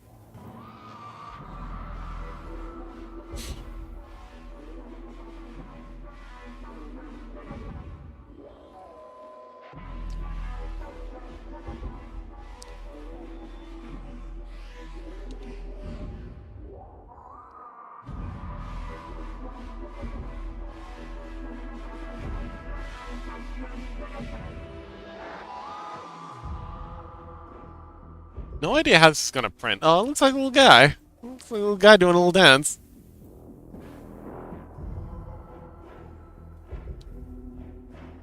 Oh wait, no, this is print. Would this print fine? Actually, no. We can't have these side bits because they won't print. I gotta be constantly thinking about how these things are gonna print. Yeah, this will print fine. And we can have a little bit of a bend to them, but not too much, because otherwise the prints will fail. And it'll be horrific. So rotate this one here a little, and then move it like that. Yeah, a few little sticks of rhubarb in there. Rhubarb.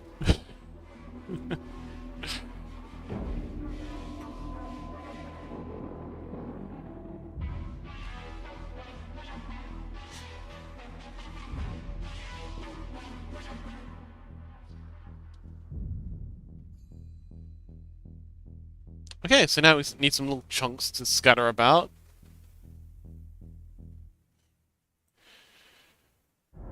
Rhubarb says, now I got a weird rhythm in my head.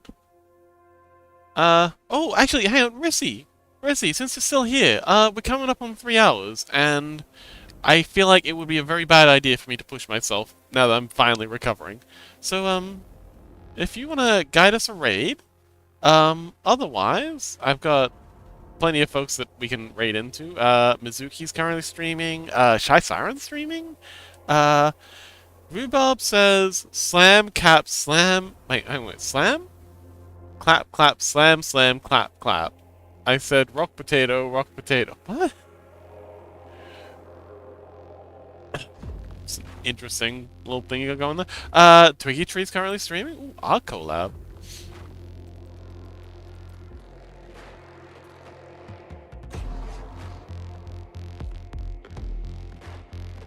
The weird rhythm. Okay.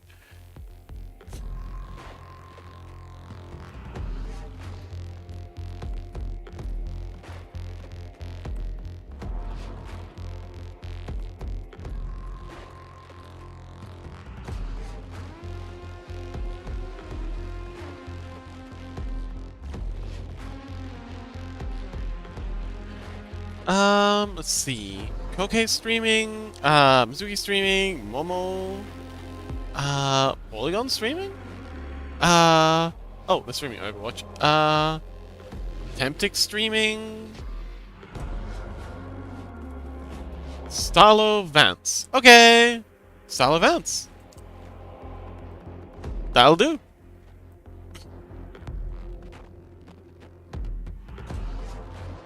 Ruthie says, in mod view, go raid some random person. Okay! Sally Vance sounds good. What are they working on? Sally Vance Dream Run Finale. Let's give it all we've got. What is Dream Run? Okay, cool. So we're going to be raiding into Starlo Vance. They're currently working on... Oh, wait, are they in Blender? I see a grid in the background. What is it? What is this? Oh, some kind of gallery program? Okay. Well, Starlo it is.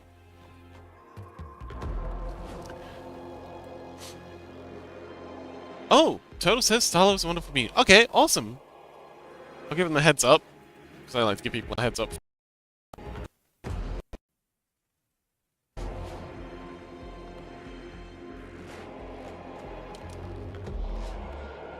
Okay, that was terrifying. 2 seconds? Quit that. Exit that.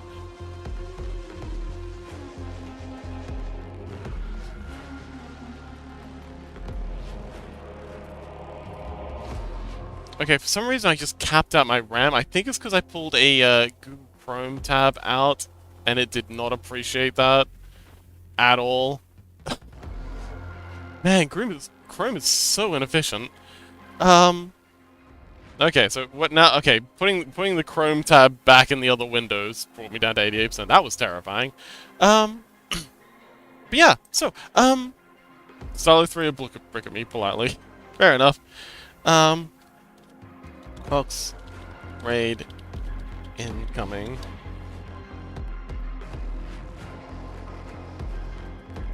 And that's why I use Opera. So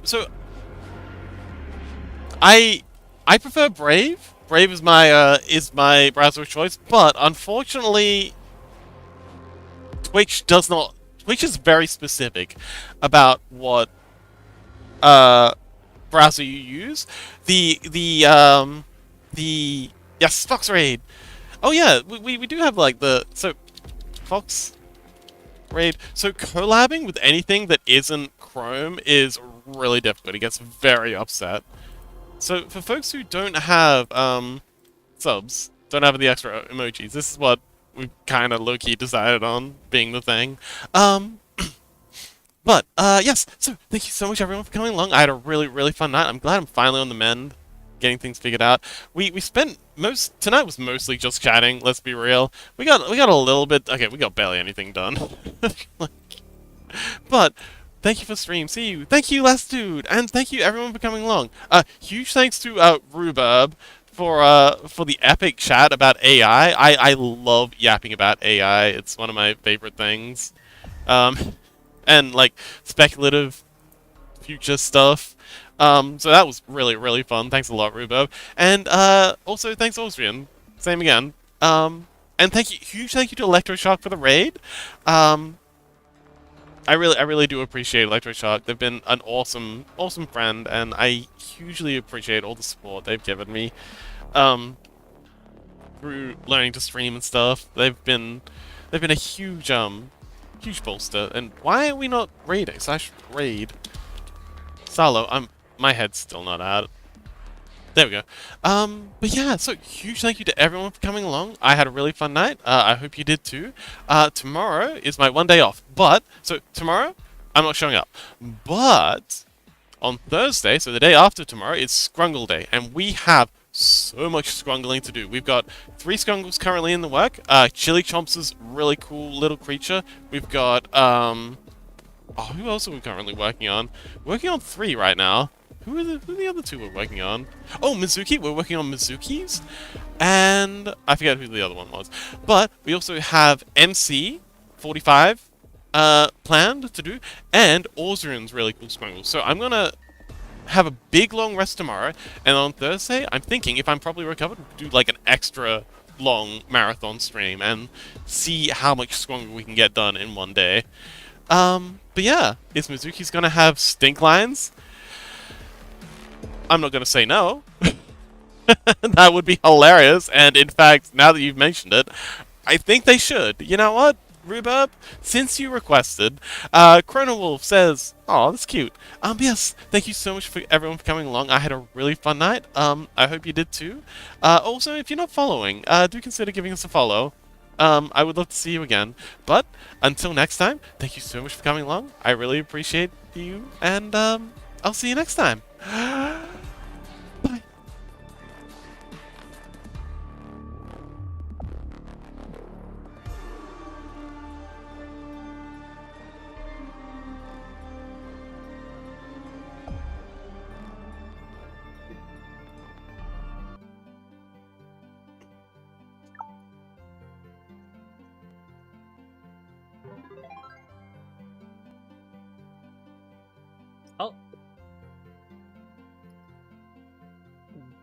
Now it went through.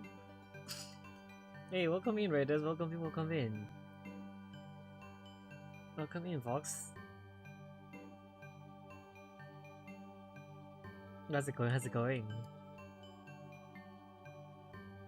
It's Fox Raider. How was this real? Yo. Welcome in. Thank you so much for the support of the raids. Yo, welcome in. Everybody, my name is Tala. I'm a ghost bunny dragon that draws and plays games too. Hope that we are having a good adventure together. What did you do on your stream? It's getting very, very late here though. That's for sure. Oh my. That is the one thing for sure though.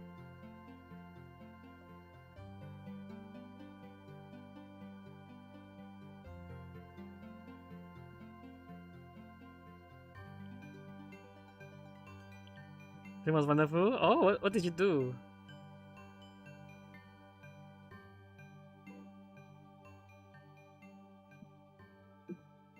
I imagine you stay up late because the night needs its shining star. Wow, that's a good video. Whereas Fox moved it a tab and almost. Oh, and we were doing 3D modeling some 3D printable terrain. Oh, okay. 3D stuff. Yo, let's go. I'm not very, very fluent with 3D stuff, but yes, I know quite a bit of things. Not everything though. I know a lot of things either.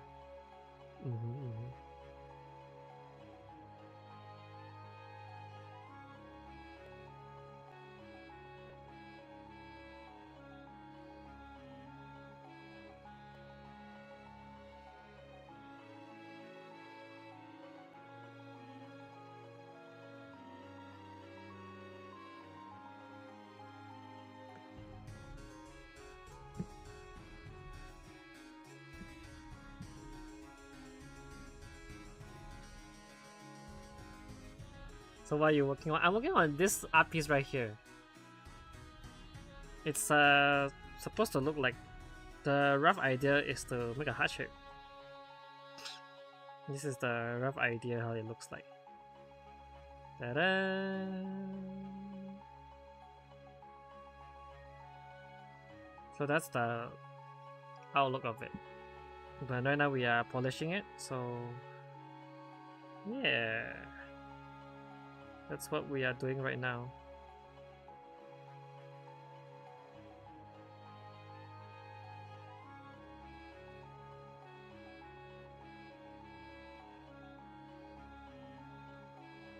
Music got very confusing a bit, I see. You got a mixture of Kingdom Hearts. Oh, I do love Kingdom Hearts though. Yeah. It has a very good, a lot of good music as well.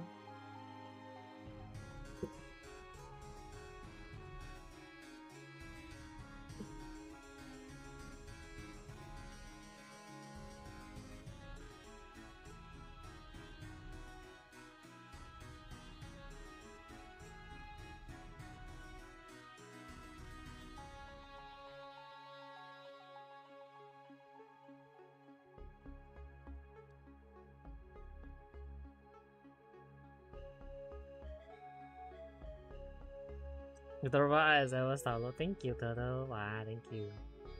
They're doing fingers heart. Yes, they're doing fingers heart. It's doing a heart shape. I'm just basically drawing myself doing the heart shape